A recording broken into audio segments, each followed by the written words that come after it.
Hello. आज आपण एक महत्त्वाचा टॉपिक घेऊन आलो आहोत, रिमोट सेन्सिंग सिस्टीम. राज्यसेवा मुख्य परीक्षा असो, वनसेवा असो किंवा तांत्रिक जी पण टेक्निकल परीक्षा आहे त्याच्यामध्ये प्रत्येकामध्ये हा सिलेबस आहे रिमोट सेन्सिंग सिस्टीम संबंधीचा. तर आज आपण हा टॉपिक कंप्लीट करूयात. ठीक आहे, तर चला स्टार्ट करूयात आता. What is remote sensing system. आणि बघा, कंटेंट इंग्लिशमध्ये असेल पण तुम्हाला सगळं मराठीमध्ये मी समजून देणार आहे. फक्त महत्त्वाच्या पॉईंट्सकडे लक्ष द्यायचं आहे. The gathering of information from an object or surface without direct contact. बघा, एखाद्या वस्तूची किंवा जागेची माहिती घेणं, त्याच्याशी प्रत्यक्ष संपर्कात न येता त्या वस्तूची व जागेची माहिती घेतात, त्याला आपण म्हणतो रिमोट सेन्सिंग.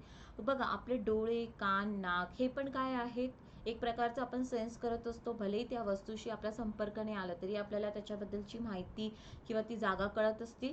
येस, तर तसंच रिमोट सेन्सिंगमध्ये प्रत्यक्ष त्या जागेची किंवा जी वस्तू असेल त्याच्याशी आपला संपर्क येत नाही, पण त्याच्याबद्दल आपल्याला माहिती मिळत असते. तर यालाच आपण म्हणतो रिमोट सेन्सिंग. जसे डोळे, एखादी वस्तू दिसत आहे आपल्या, त्याच्याशी डायरेक्ट संपर्क येतोय का? नाही, पण तरी ती वस्तू दिसत आहे ना, आपण त्याच्याबद्दलची माहिती गोळा करू शकत आहे ना. येस. नाक, एखाद्या ठिकाणी काय बनत असेल, तुमच्या आवडीची गोष्ट काय बनत असेल त्याची, त्याचा वास लांबूनच आपल्याला कळून जाताना आपल्याला लक्षात येत आहे की इथे काय बनते, माहिती भेटली आहे. येस. कान, कुठे बोलत असतील तर त्याची माहिती आपल्याला ऐकायला येते. येस. तर संपर्क न येता, प्रत्यक्ष संपर्क न येता तरी आपण माहिती गोळा करतो, याला आपण म्हणतो रिमोट सेन्सिंग. आलं लक्षात? येस. आता पुढच्या पॉईंटकडे आपण जाऊयात. रिमोट सेन्सिंग म्हणजे सुदूर संवेदनाचा आपण इतिहास आता आपण बघणार आहोत. The aerial photography is the original form of remote sensing started in 1909. जी एरियल फोटोग्राफी ना, याच्यापासून खरं सुदूर संवेदनाची सुरुवात झाली. फोटोग्राफी म्हणजेच काय, फोटो काढला जातो. बघा, आपण सगळ्यांनी फोटो काढलेले आहेत. लक्षात, तर ते फोटो आपण लांब उभे राहतो तरी त्यात आपल्याला माहिती भेटते. येस. तर हे हवेत जाऊन फोटो काढले जातात. आणि लक्षात, पण हे फोटो काढण्यासाठी लक्षात ठेवा, किरणांचा जी पण काही एनर्जी आपण वापर करतो आहे, जी पण यातला कोणत्या स्पेक्ट्रमचा वापर केला जातो, विजिबल दृश्य प्रकाशाचा वापर केला जातो आणि फोटो काढले जातात आणि माहिती गोळा केली जाते. इथून सुरुवात झाली होती सुदूर संवेदनाची 1909. हे वर्ष लक्षात ठेवा तुम्ही. त्याच्यानंतर कलर इन्फ्रारेड फोटोग्राफी बिगेन 1931 मध्ये. त्याच्यानंतर इन्फ्रारेड अवरक्त किरणांचा वापर करून फोटोग्राफी स्टार्ट केली. कोणत्या वर्षी? 1931 मध्ये. Then was widely use in agriculture and forestry. कृषीमध्ये आणि वन यांच्या सर्वेक्षणासाठी ही फोटोग्राफी म्हणजेच अवरक्त किरणांचा वापर करून केलेली जे फोटोग्राफी होती, लक्षात, याचा वापर करण्यात आलेला. तेव्हापासून जास्त वापर केला जातो. का? ॲग्रिकल्चर, फॉरेस्ट्री हे आपण बघणार आहे. इन्फ्रारेड फोटोग्राफीमध्ये काय असतं ते पण आपण बघणार आहोत पुढे. द डेव्हलपमेंट ऑफ रडार, ठीक आहे, 1930 आणि 1940 पर्यंतचा हा कालावधी होता. त्यावेळेस रडार याचा विकास झाला आणि याच्यामध्ये नॉन व्हिजिबल स्पेक्ट्रम, म्हणजे नॉन व्हिजिबल म्हणजेच काय, दृश्य प्रकाशाच्या वरती जे काय आहे ते म्हणजेच इन्फ्रारेड अवरक्त किरणांचा वापर केला जातो. Where use as a tool in remote sensing. तर रडार याचा वापर आता सुरुवात करण्यात आली होती आणि हे पण सुदूर संवेदनासाठी महत्त्वाचं आहे. राईट. हे वर्ष लक्षात ठेवा, महत्त्वाचं आहे. राईट. आता next, after the first man-made satellite. आता बघा, सॅटेलाइटचा वापर करून, आपण म्हणतो ना सॅटेलाइट म्हणजेच काय, उपग्रह, यांचा वापर. तर कोणताच उपग्रह होता पहिला? स्पुटनिक 1. हे रशियाचा उपग्रह होता. Sputnik 1 was launched on 4 October 1957 by Soviet Union. Remote sensing move to outer space, ignited the space race within the cold war. हा कोल्ड वॉरचा जे आपण म्हणतो ना कालावधी होता, ते त्यावेळेस रशियाने, आणि कोल्ड वॉर तुम्हाला माहिती आहे USA आणि USSR म्हणजे आता तर आपण जे आपण रशिया म्हणतो यांच्या दरम्यान होतं. तर यांनी त्या मिलिटरी वगैरेची जी पण काय माहिती गोळा करण्यासाठी, आता त्यांच्याशी डायरेक्ट संपर्क नाही तर त्यांची माहिती गोळा करण्यासाठी यांनी एक अवकाशात उपग्रह पाठवला. तर तो मॅनमेड, जो मनुष्याने पहिला निर्माण केलेला उपग्रह जो होता तो स्पुटनिक 1. आणि याचं कार्य काय होतं? Remote sensing. प्रत्यक्ष संपर्कांना आणता त्याची माहिती गोळा करण्यासाठी हा पाठवला गेला होता आणि इथून सुरुवात झाली होती आपली रिमोट सेन्सिंगची. राईट. त्याच्यानंतर हे वर्ष लक्षात ठेवा. This is very important guys. Right.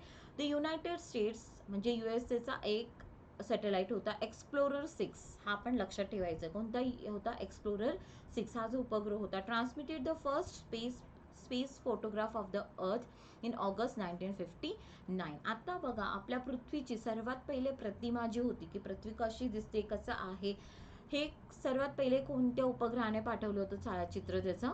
ते पाठवलं होतं USA चा म्हणजे अमेरिकेचा एक सॅटेलाइट होता एक्सप्लोरर 6. कोणत्या वर्षी? ऑगस्ट 1959 मध्ये. पण इथे लक्षात ठेवा, याने जी प्रतिमा पाठवली होती, छायाचित्र पाठवला होता, हा संपूर्ण नव्हता. जशी आपली पृथ्वी आज आपल्याला माहिती आहे की असा आकार आहे, असं दिसतं, अशी नव्हती. एक क्रूड फोटोग्राफ होता. तो क्रूड म्हणजेच का अर्ध किंवा थोडीशी आपल्याला माहिती ॲटलिस्ट पृथ्वीबद्दलची माहिती पडली होती बाहेरून. तर तो त्यांनी कोणत्या भागाचा छायाचित्र पाठवलं होतं हे पण लक्षात ठेवा. North central Pacific ocean. कोणता? नॉर्थ सेंट्रल पॅसिफिक ओशन म्हणजेच उत्तर मध्य प्रशांत महासागराचा फोटो पाठवला होता. पण हा सर्वात पहिला पृथ्वीचा होता म्हणून हे लक्षात ठेवायचा. तर आता कधी तुम्हाला असा प्रश्न पडत असेल की मॅम पूर्ण पृथ्वीचा जो होता की अशी आपली पृथ्वी आहे, संपूर्ण पृथ्वीचा इमेज किंवा छायाचित्र कधी पाठवण्यात आला होता? तो हे पाठवण्यात आलं म्हणजे आपल्याला माहिती पडला होता 1972 मध्ये. पूर्ण पृथ्वीचं छायाचित्र आपल्याला 1972 मध्ये जी अपोलो, लक्षात ठेवा अपोलो हा मिशन जो होता ना 17, अपोलो 17 हा जो मिशन होता, या मिशनद्वारे आपल्याला आपल्या संपूर्ण पृथ्वीची छायाचित्र भेटला होता. आणि हे छायाचित्र कोणी घेतला होता ते पण लिहून घेणार तुम्ही, कारण असे क्वेश्चन्स तुम्हाला विचारले गेलेले आहेत. Harrison H Smith. आणि लक्षात, संपूर्ण पहिला जो छायाचित्र होता याद्वारे आपल्याला माहित पडलं होतं. ठीक आहे. आता पुढचं, hyperspectral remote sensing emerge widely use in mineral oil etcetera exploration. आता हायपरस्पेक्ट्रल काय आहे हे पण मी तुम्हाला सांगणार आहे. हायपरस्पेक्ट्रल काय असतं की विविध किरणांचा वापर करून इमेजेस काढले जातात. त्याच्यामुळे विविध रंगद्वारे आपल्याला एकापेक्षा जास्त एखाद्या ठिकाणाच्या एकापेक्षा जास्त माहिती आपल्याला उपलब्ध होते. ठीक आहे. आता समजा फॉर एक्झाम्पल एखादा भाग आपण हा पॅच आपण वरतून सॅटेलाइटद्वारे याची माहिती घेत आहे. तर इथे तुम्हाला किती वन आहे, झाडांची संख्या किती आहे, इथे पाणी आहे का, इथे भिंत किंवा मोठे मोठे खडक आहे का, म्हणजे एकापेक्षा जास्त वस्तूंची माहिती झाली आहे ना, तर याला आपण म्हणतो हायपरस्पेक्ट्रल रिमोट सेन्सिंग. याची 1980 मध्ये हे जास्त वापरण्यात आले होते. Since then a large number and advance type of remote sensing systems have been develop. आणि आता आपण बघतो की अनेक प्रकारचे असे विकसित उपग्रह तयार झालेले आहेत आणि अवकाशात सोडले गेलेले आहेत. आता आपल्या भारताचा जेव्हा आपण विचार करतो, भारताचा रिमोट सेन्सिंग, तर इंडिया सक्सेसफुली ऑपरेट्स सेव्हरल अर्थ resources satellites that gather data in visible and near infrared bands. म्हणजे आपण पण रिमोट सेन्सिंगचा वापर केला. आणि ही बिगनिंग कधी झाली होती, सुरुवात कधी झाली होती, कोणता उपग्रह सोडून आपण सुरुवात केली होती? IRS-1A. कोणत्या वर्षी? मार्च 1988. हे खूप महत्त्वाचं आहे, हे सगळं लक्षात ठेवणार आहे. हे भारताचा पहिला. आणि हा जो उपग्रह होता ना, त्यावेळेस आपण हे कुठून अवकाशात पाठवलं होतं? तर हे आपण बायकानूर, ठीक आहे, हे रशियामधला एक लॉन्चिंग स्टेशन आहे तिथून. आणि आपण त्याच्या हे वरती अवकाशात पाठवण्यासाठी कोणत्या यानाचा वापर केला होता? वॉस्टॉक. लक्षात ठेवणार हे पण, राईट. तर हे IRS हे आपल्या भारतातला पहिला आहे रिमोट सेन्सिंग सॅटेलाइट. आणि हे सॅटेलाइट कोणत्या किरणांचा वापर करतो किंवा काय घेऊन माहिती गोळा करतो? विजिबल म्हणजे दृश्य प्रकाश आणि नियर इन्फ्रारेड अवरक्त किरणांचा वापर करून तो छायाचित्र घेत असतो. तर हे पण एक पॉईंट लक्षात ठेवायचा आहे तुम्हाला. ओके, चला आता पुढच्या पॉईंटकडे आपण जाऊयात. Elements involved in remote sensing. म्हणजे रिमोट सेन्सिंग सुदूर संवेदनासाठी किती टप्पे आहेत आणि लक्षात कशा प्रकारे हे रिमोट सेन्सिंग कार्य होतं. ठीक आहे, काय काय आवश्यकता आहे हे आपण आता बघणार आहोत. Elements involve in remote sensing. तर सगळ्यात पहिला भाग काय असतो? एनर्जी सोर्स और इल्युमिनेशन. एक काही ऊर्जा स्त्रोत्र पाहिजे असतं. जसं इथे तुम्हाला इमेजमध्ये दिसत असेल, एक तर सूर्य आहे, बरोबर, यस. आणि दुसरं एक दिसतं ए. आणि लक्षात ए म्हणजेच काय? ऊर्जा स्त्रोत्र, एनर्जी सोर्स और इल्युमिनेशन. तर ऊर्जा स्त्रोत्र हे आहे किंवा काही उपग्रहांमध्ये स्वतःचा एक ऊर्जा स्त्रोत्र दिलेला असतो, हे आहे. याच्यावर पण मी तुम्हाला पुढे सांगणार आहे. आता फक्त एवढं पॉईंट लक्षात ठेवायचं आहे. त्याच्यानंतर रेडिएशन अँड द ॲटमॉस्फिअर. ही ऊर्जा आता सूर्यापासून पृथ्वीकडे, आपल्याला पृथ्वीचीच माहिती घ्यायची ना, तिथे ज्या वस्तू काही ठिकाण आहे त्यांची. आता ही सूर्यप्रकाश किंवा ही जी पण सूर्यकिरणं आहेत, आलं लक्षात. आता एक पॉईंट लक्षात ठेवा, हे आपण ऑलरेडी जनरल सायन्समध्ये वाचलेलं असतं की सूर्यकिरण जी आहे याला आपण काय म्हणतो? Electromagnetic spectrum. विद्युत चुंबकीय पट्टा म्हणतो सूर्यकिरणांना. का? कारण हे विद्युत चुंबकीय पट्टा हा विविध प्रकारच्या किरणांनी बनलेला आहे. आलं लक्षात. म्हणजे गॅमा, एक्स, क्ष किरण, आलं लक्षात, इन्फ्रारेड, विजिबल, दृश्य प्रकाश अशा प्रकारच्या किरणांनी बनलेला आहे. येस, आणि प्रत्येकाची वारंवारता आणि तरंगलांबी ही वेगवेगळी असते. एवढं लक्षात आलं. तर हे जेव्हा सूर्याकडून पृथ्वीकडे हे सूर्यप्रकाश किंवा विद्युत चुंबकीय लहरी पृथ्वीवर पडतात, तर हे बघा सूर्यप्रकाश पृथ्वीपर्यंत पडण्याच्या मार्गात त्याच्यामध्ये वातावरण येतं आणि या वातावरणमध्ये अनेक प्रकारच्या प्रक्रिया होत असतात. तर रेडिएशन अँड द ॲटमॉस्फिअर, तर ही प्रक्रिया म्हणजेच काय, बी. इथे हे सगळे टप्पे आपण पुढे घेणार आहोत. ठीक आहे. पण कधी तुम्हाला प्रश्न विचारला गेला की टप्पे सांगा आणि हे 5-6 टप्पे तुम्हाला दिले गेले, तर हे तुम्हाला असा क्रम लावता यायला पाहिजे. बरोबर. आता हे सूर्यकिरणे किंवा यालाच मी आता हा शब्द वापरते, विद्युत चुंबकीय जी किरणं आहेत किंवा हे आहे, हे पृथ्वीवर गेले. आलं लक्षात. त्यांचा संपर्क वातावरणाशी आला, इथे काही क्रिया झाल्या. आता बघा तिसरा टप्पा सी दिसतो आहे. सी म्हणजेच काय, इंटरॅक्शन विथ द ऑब्जेक्ट. आता इथे जी पण काय वस्तू असेल, ठीक आहे, इथे आता खडक आहे फॉर एक्झाम्पल, यांच्याशी आदळणं. यस, इथे यांच्यावर क्रिया झाली. Yes, interaction with the object. आता चौथं काय आहे, आता याच्यावर किरण पडल्यानंतर तुम्हाला माहिती आहे विज्ञान म्हणजे की हे रिफ्लेक्ट होतं, परावर्तित होतं. आलं लक्षात. यस, तर recording or energy by the sensor, हे परत बॅक गेलं. आलं लक्षात. परत वरती गेले, परावर्तित झालेले किरण. आता हे परावर्तित झालेले किरण कोण रेकॉर्ड करतील, सेन्सर. जे उपग्रह आपण सोडले आहेत ना, हा उपग्रह आहे बघा. आलं लक्षात. हे उपग्रह आहेत. या उपग्रहावर काही आपण सेन्सर्स ठेवलेले असतात. हे सेन्सर्स काय करतात, हे जे परावर्तित झालेली किरण कॅच करतात. यस, त्याच्यानंतर ट्रान्समिशन, रिसेप्शन अँड प्रोसेसिंग. त्याच्यानंतरचा टप्पा जो आहे आता डी नंतर, इथे आपण ती माहिती गोळा केली आणि ही माहिती याच्यावर प्रक्रिया केली जाते. आलं लक्षात. माहिती पहिले गोळा केली जाते, याच्यावर प्रक्रिया केली जाते. तर ते झालं तुमचं ट्रान्समिशन, रिसेप्शन आणि प्रोसेसिंग. ठीक आहे. ई भाग बघा. आलं लक्षात. यस. सी, हे पीई म्हणजे पूर्ण एवढं भाग येतो. ट्रान्समिट, ही जी पण माहिती इथे पाठवली जाते, इथून इथे प्रक्रिया केली जाते, ह्या स्टेशनवर आलं. राईट.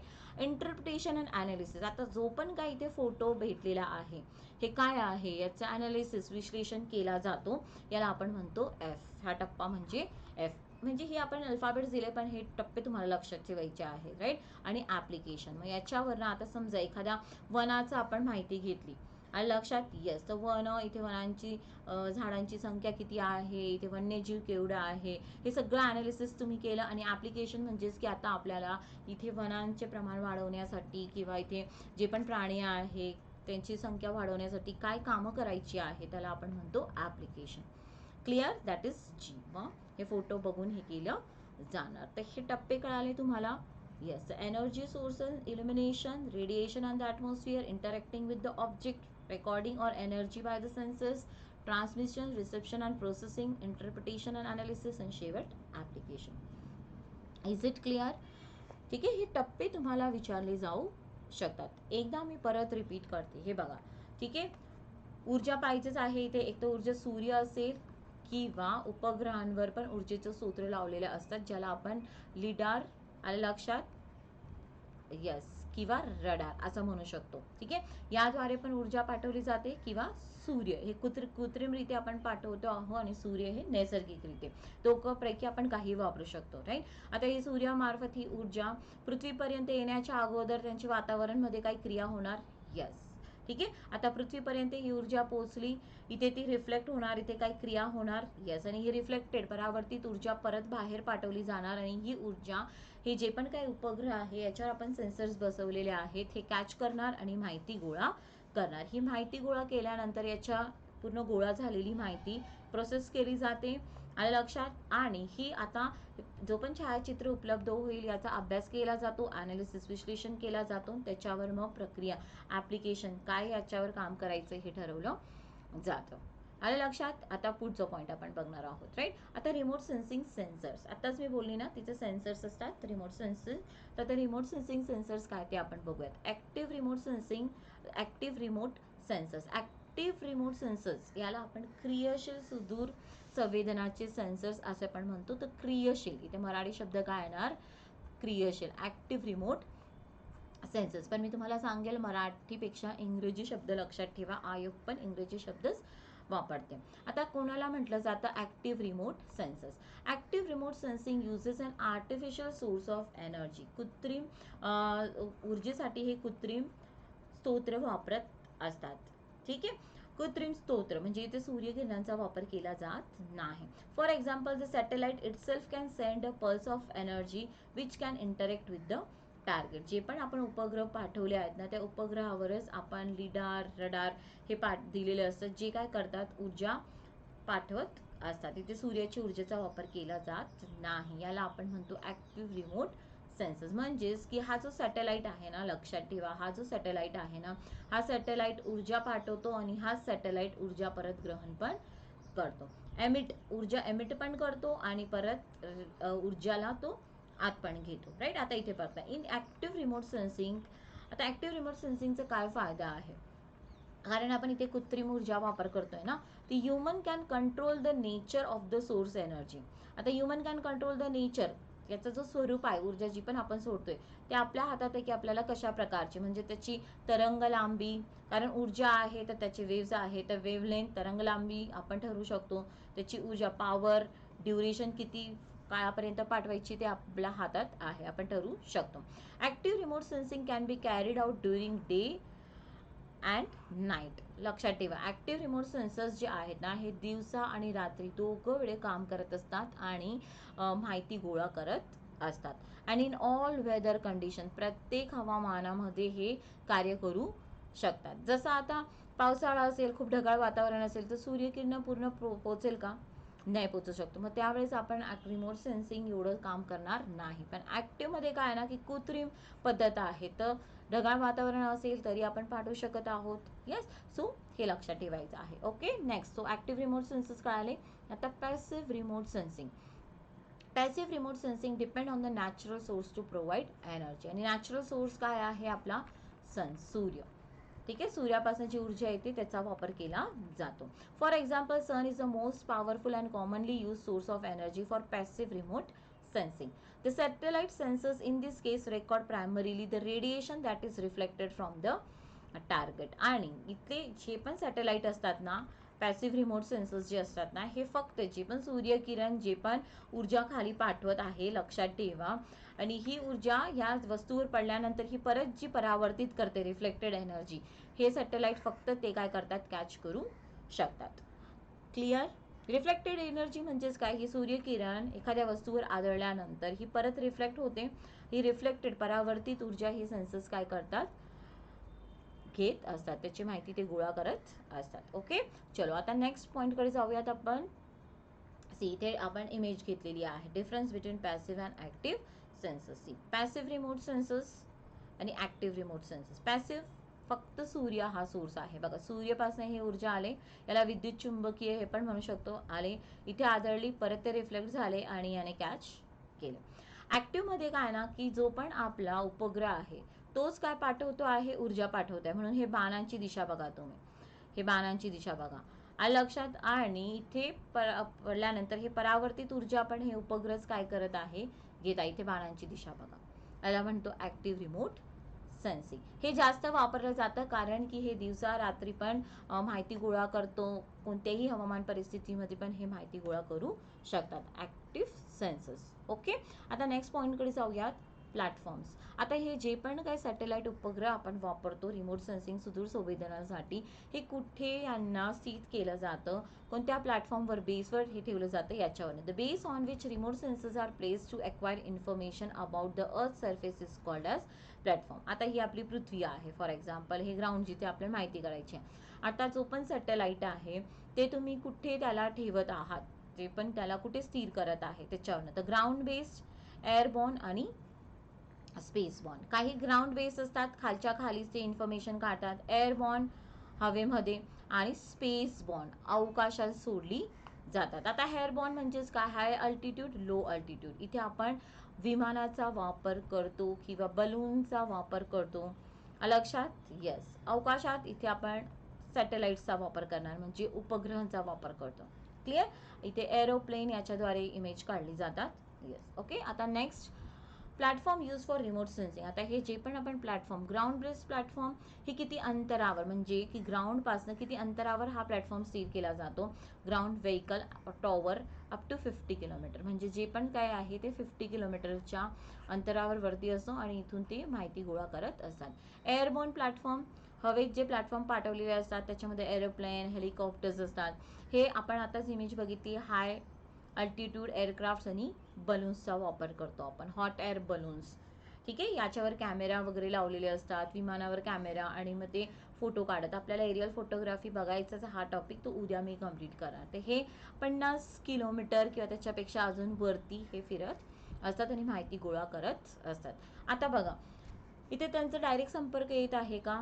नाही, पण तरी ते माहिती गोळा करू शकत आहे ना, म्हणून याला आपण म्हणतो remote sensing. Next, space borne, अवकाशात जे पाठवलेले असतात ते काय असतात? रॉकेट्स, अग्निमान, सॅटेलाइट, उपग्रह, शटल. ते किती अंतरावर असतात? From about 100 kilometre to 36,000 kilometre. म्हणजेच आपल्या पृथ्वीपासून पृथ्वीच्या भूपृष्ठापासून 100 किलोमीटर पासून 36,000 किलोमीटर पर्यंत या कोणत्याही अंतरामध्ये यांना सेटल केलं जातं. तर स्पेस शटल्स जे असतील हे किती अंतरावर बघायला मिळतात तुम्हाला? 250 ते 300 किलोमीटरवर स्थिर होतात. स्पेस स्टेशन 300 ते 400 किलोमीटरवर हे स्थिर होतात. लो लेवल सॅटेलाइट म्हणजे लो ऑर्बिट सॅटेलाइट पण आपण त्याला म्हणतो, हे पृथ्वीच्या भूपृष्ठापासून 700 ते 1500 किलोमीटर अंतरावर यांना स्थिर, आणि मग तिथून हे माहिती गोळा करत असतात. आणि हाय लेवल सॅटेलाइट्स एवढे. आणि युजली हाय लेवल सॅटेलाइटचा वापर आपण सुदूर संवेदनासाठी करत नाही, कारण की एवढ्या उंचवरनं, एवढ्या लांबवरनं, उंचीवरनं एवढी माहिती चांगली गोळा होईल का? स्पष्ट माहिती नाही, तर त्याच्यासाठी याचा वापर कमी होतो. ठीक आहे, आता नेक्स्ट पॉईंटकडे जाऊयात आपण. बघा, रिमोट सेन्सिंगमध्ये आपण विद्युत चुंबकीय पट्टा याचं खूप महत्त्व, कारण की जी पण सूर्यकिरणं किंवा जी पण कृत्रिमपासून आपण जी पण काही ऊर्जा पाठवत आहोत, तर त्यापैकी काय महत्त्वाचे पॉईंट्स आहेत ते आपण बघूयात. 2 characteristics of electromagnetic radiation are particularly important for understanding remote sensing. 2 गुणधर्म, जी पण विद्युत चुंबकीय जो पट्टा आहे त्याचे 2, these are wavelength and frequency. ते म्हणजे तरंग लांबी आणि वारंवारता. हे 2 घटक आपल्याला खूप महत्त्वाचे आहे, कारण की वेवलेंथ आणि फ्रिक्वेन्सीवरनं खूप माहिती वेगवेगळी, काही जे विद्युत चुंबकीय पट्टा जो आहे याच्यामध्ये गॅमा किरणं आहे, क्ष किरणं आहेत, अवरक्त किरणं आहेत, दृश्य प्रकाश आहे, सूक्ष्म किरणं आहेत, रेडिओ लहरी आहेत. प्रत्येक लहरींचा वापर केला जातो का रिमोट सेन्सिंगमध्ये? नाही होत. मग कोणत्या लहरींचा वापर होतो? काय विशिष्ट वारंवारता किंवा तरंग लांबीच्या लहरींचाच वापर रिमोट सेन्सिंगमध्ये होतो. म्हणून हे खूप इम्पॉर्टंट पॉईंट आहे. तर वेवलेंथ आणि फ्रिक्वेन्सी काय असते हे थोडक्यात आपण बघूयात. तर wavelength is the length of one wave cycle. Wavelength म्हणजेच काय? आता बघ, ही एक आपल्याला वेव्ह बघितली आहे, ही तरंग तयार झाली आहे. तर 2 शिखरांमध्ये, शिखर म्हणजे सायन्समध्ये याला क्रेस्ट म्हणतो, 2 शिखरांमधला अंतर किंवा 2 द्रोणी, ट्रफ म्हणजेच द्रोणी, या 2 द्रोणींमधला जो अंतर असतो याला आपण म्हणतो तरंग लांबी. आलं लक्षात? Wavelength is usually represented by the Greek letter lambda. आणि वेवलेंथ, तरंग लांबी ही कोणत्या याच्याने दर्शवली जाते? ग्रीक लेटर लॅम्बडा ह्या याच्याने दर्शवलं जातं. Wavelength is measured in metre or in some factor of metre such as nanometre, micrometre or centimetre. ही जे पण बघ, बघा 2 लहरींमधला जो अंतर असतो याला आपण तरंग लांबी म्हणतो. मग हा 2 लहरींमधला अंतर जो असतो हा काहींमध्ये मीटर्समध्ये असेल, काहींमध्ये मायक्रोमीटर, काहींमध्ये नॅनोमीटर, काहींमध्ये सेंटीमीटरमध्ये असू शकतं. तर या युनिट्समध्ये मोजलं जातं.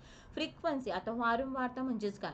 तर frequency refers to the number of cycles of a wave passing in a fixed point unit of time.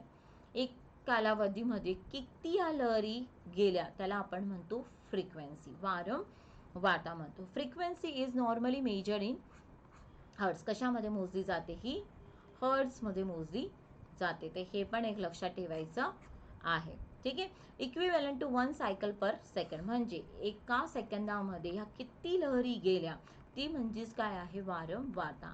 आलं लक्षात? Yes, so that is hertz. ठीक आहे, आणि या दोघांचा जो रिलेशन असतो ना, इथे लक्षात ठेवणार तुम्ही, वेवलेंथ आणि फ्रिक्वेन्सीचा, हा काय असतो? Inversely proportion. इनव्हर्सली प्रपोर्शन म्हणजेच काय? एक वाढली तर दुसरी काय होणार? कमी होणार. आलं लक्षात? आता जसं इथे बघा तुम्ही, ही तरंग लांबी कशी आहे? ही तरंग लांबी कशी आहे? जास्त आहे, कारण 2 तरंगांमधलं अंतर कसं आहे? जास्त आहे. त्याची वारंवारता कशी असेल? कमी. तरंग लांबी जास्त, वारंवारता कमी. आता दुसरं बघा, इथे तरंग लांबी आता कमी कमी होत गेली ना, कमी कमी होत गेली आहे ना. येस, म्हणजे हे कमी आहे ना, तर इथे ही तरंग लांबी कमी तर वारंवारता कशी असेल? जास्त असेल. आलं लक्षात? आता समजलं सगळ्यांना? बघा इथे आता कधी हा 1 सेकंदामध्ये बघितलं, 1 सेकंदामध्ये किती वेव्स गेल्या? 1 2 3, 3च गेल्या म्हणजे, बरोबर. इथे म्हणजेच इथे तरंग लांबी कशी आहे? जास्त आहे आणि वारंवारता काय झाली मग? कमी. फक्त 1 सेकंदात 3 गेली. आता हेच बघा, 1 सेकंदामध्ये 1 2 3 4 5 5 हो 1 मिनिट, 5 वेव्स गेल्या 1 सेकंदामध्ये, म्हणजे खूप जास्त गेल्या ना. म्हणजे यांची फ्रिक्वेन्सी कशी आहे? वारंवारता जास्त आहे. पण यांची वारंवारता जास्त आहे म्हणजे तरंग लांबी कमी आहे ना. बघा 2 तरंगामधला अंतर याच्यापेक्षा कमी दिसतोय. येस, तर हे दोघांचा रिलेशन कसं असतो? Inversely proportion. ओके, चला आता next. For most purposes the ultraviolet और UV portion of the spectrum. भले मी तुम्हाला दिसत काही भाग तुम्हाला माझ्या चेहऱ्यामुळे झाकला गेला असेल, पण तरी तुम्हाला समजून जाईल, मी सांगेल. For most purposes the ultraviolet और UV portion of the spectrum has a shortest wavelength which are practical for remote sensing. जे अल्ट्राव्हायोलेट रेज आहेत ना, यांची गॅमा किंवा क्षकिरण यांच्यापेक्षा कशी आहेत वेवलेंथ? शॉर्ट वेवलेंथ आहे. आलं लक्षात? याचा पण वापर कशामध्ये केला जातो? रिमोट सेन्सिंग मध्ये. This radiation is just behind the violet portion of the visible wavelength, hence it is name so. Some earth surface material, primarily rock and the mineral, fluorescence or emit visible light when illuminated by UV radiation. तर ज्यावेळेस ultraviolet radiation टाकला जातो त्यावेळेस काही आपल्या पृथ्वीवरचे जे काही खडक वगैरे असतील, खनिजं असतील, तर हे काय होतात? चमकायला लागतात. आणि त्याच्यावरनं तुम्हाला लक्षात येतं की इथे कोणते खडक असतील किंवा इथे कोणते खनिज संपन्न खडक असतील हे समजलं जातं. क्लिअर सगळ्यांना? येस. तर रिमोट सेन्सिंगसाठी अल्ट्राव्हायोलेट रेडिएशनचा आपण काही प्रमाणात वापर केला जातो. पुढे आता, the light which our our remote sensors. बरोबर, आवर आईज हे एक प्रकारचे रिमोट सेन्सर मी स्टार्टिंगला सांगितलं. का? कारण डोळ्याचा प्रत्यक्ष संपर्क नाही तर तरी आपल्याला वस्तूची जागेची माहिती मिळते की नाही? Yes. Can detect is a part of visible spectrum. आपण डोळ्याद्वारे पण आपल्याला वस्तू किंवा त्या गोष्टीची माहिती मिळते. येस. पण इथे आपण प्रकाश, कारण प्रकाशाचा कोणत्या किरणाचा वापर इथे आपण करतो? दृश्य प्रकाश. कोणत्या किरणांचा? दृश्य प्रकाशाचा वापर आपण डोळे करतो, म्हणून आपल्याला ती वस्तू दिसत असते. It is important to recognise how small the visible portion is relative to rest of the spectrum. इथे या पॉईंटकडे मी काय बोलते त्याच्याकडे जास्त लक्ष द्या. इंग्लिश मे बी तुम्हाला कळेल, काहींना नसेल पण कळणार. There is a lot of radiation around us which is invisible to our eyes. बघा, सूर्यापासून एवढी किरण बाहेर, एवढी सूर्यप्रकाश येत आहे, आपल्या किरण येत आहे, आणि एक सूर्यकिरण ही विद्युत चुंबकीय पट्टा आहे, याच्यामध्ये अनेक किरणांनी बनलेली आहे. आपल्या शेजारी पाजारी अनेक क्ष किरण आहे, अल्ट्राव्हायोलेट आहे, अवरक्त आहे, रेडिओ, मायक्रोवेव्ह, गॅमा किरण आहे, पण आपल्याला ते दिसत आहेत का? नाही. का? कारण आपले डोळे त्याला संवेदनशील नाही. आपले डोळे फक्त कोणाला संवेदनशील आहे किंवा कोणते स्पेक्ट्रम, कोणत्या बँडला आपण आपले डोळे कॅच करू शकतात? फक्त विजिबल, दृश्य प्रकाशच आपण बघू शकतो. तर का? There is a lot of radiation around us which is invisible to eyes. ते आपल्याला दिसतंय का? नाही. But can be detected by other remote sensing instrument and use to our advantage. भलेही आपल्याला ते किरण दिसत नसेल, पण आपण जे रिमोट सेन्सर, सुदूर संवेदनचे उपग्रह पाठवत आहे, त्याच्यामध्ये जे काही सेन्सर्स आहेत हे काय करतात? ते बघू शकतात. ते सेन्सर्स यांना पकडू शकतात आणि त्यांचा वापर करून काही माहिती गोळा करू शकतात. ठीक आहे. The visible wavelength cover a range for approximately 0.4 to 0.7 micrometre. तर आपली विजिबल जे दृश्य प्रकाश, जे आपली डोळे संवेदनशील आहे, तर आपण कोणत्या वेवलेंथला संवेदनशील आहे ते हे खूपदा प्रश्न विचारला गेलेला आहे याच्यावर, तर हे लक्षात ठेवायचं आहे तुम्ही. 0.4 to 0.7 micrometre. The longest visible wavelength is red and the shortest is violet. हे जनरल सायन्समध्ये बऱ्याचदा की वेवलेंथ कोणाची जास्त आहे? दृश्य प्रकाश, विबग्योर, बरोबर की नाही? हे पण दृश्य प्रकाश आहे, याला पण कधी तोडलं तर हे किती किरणांनी बनलेलं आहे? विबग्योर. तर सर्वात जी लॉंगेस्ट वेवलेंथ कोणाची आहे? लालची. आणि सर्वात छोटी कोणाची आहे? व्हायोलेटची. Common wavelength of what we perceive as particular colours from visible portion of the spectrum. आणि ह्याचमुळे, ह्या किरणांमुळे, विबग्योर ह्या कलरमुळेच आपल्याला दुनिया रंगीबिरंगी दिसते. या दृश्य प्रकाश आणि दृश्य प्रकाशमुळे आपल्याला वस्तू दिसतात आणि हे कलरफुल का दिसतात, कारण या दृश्य प्रकाशाच्या स्पेक्ट्रममध्ये पण हे कलर्स आहेत, याच्यामुळे आपल्याला रंग ची जाण होते. It is important to note that this is the only portion of spectrum we can associated with the concept of colours, आणि यामुळेच आपल्याला कलर समजतात. क्लिअर सगळ्यांना? मी मराठीमध्ये समजत आहे, सो लक्षात ठेवा. ओके, चलो आता नेक्स्ट पॉईंटकडे जाऊयात. वेट,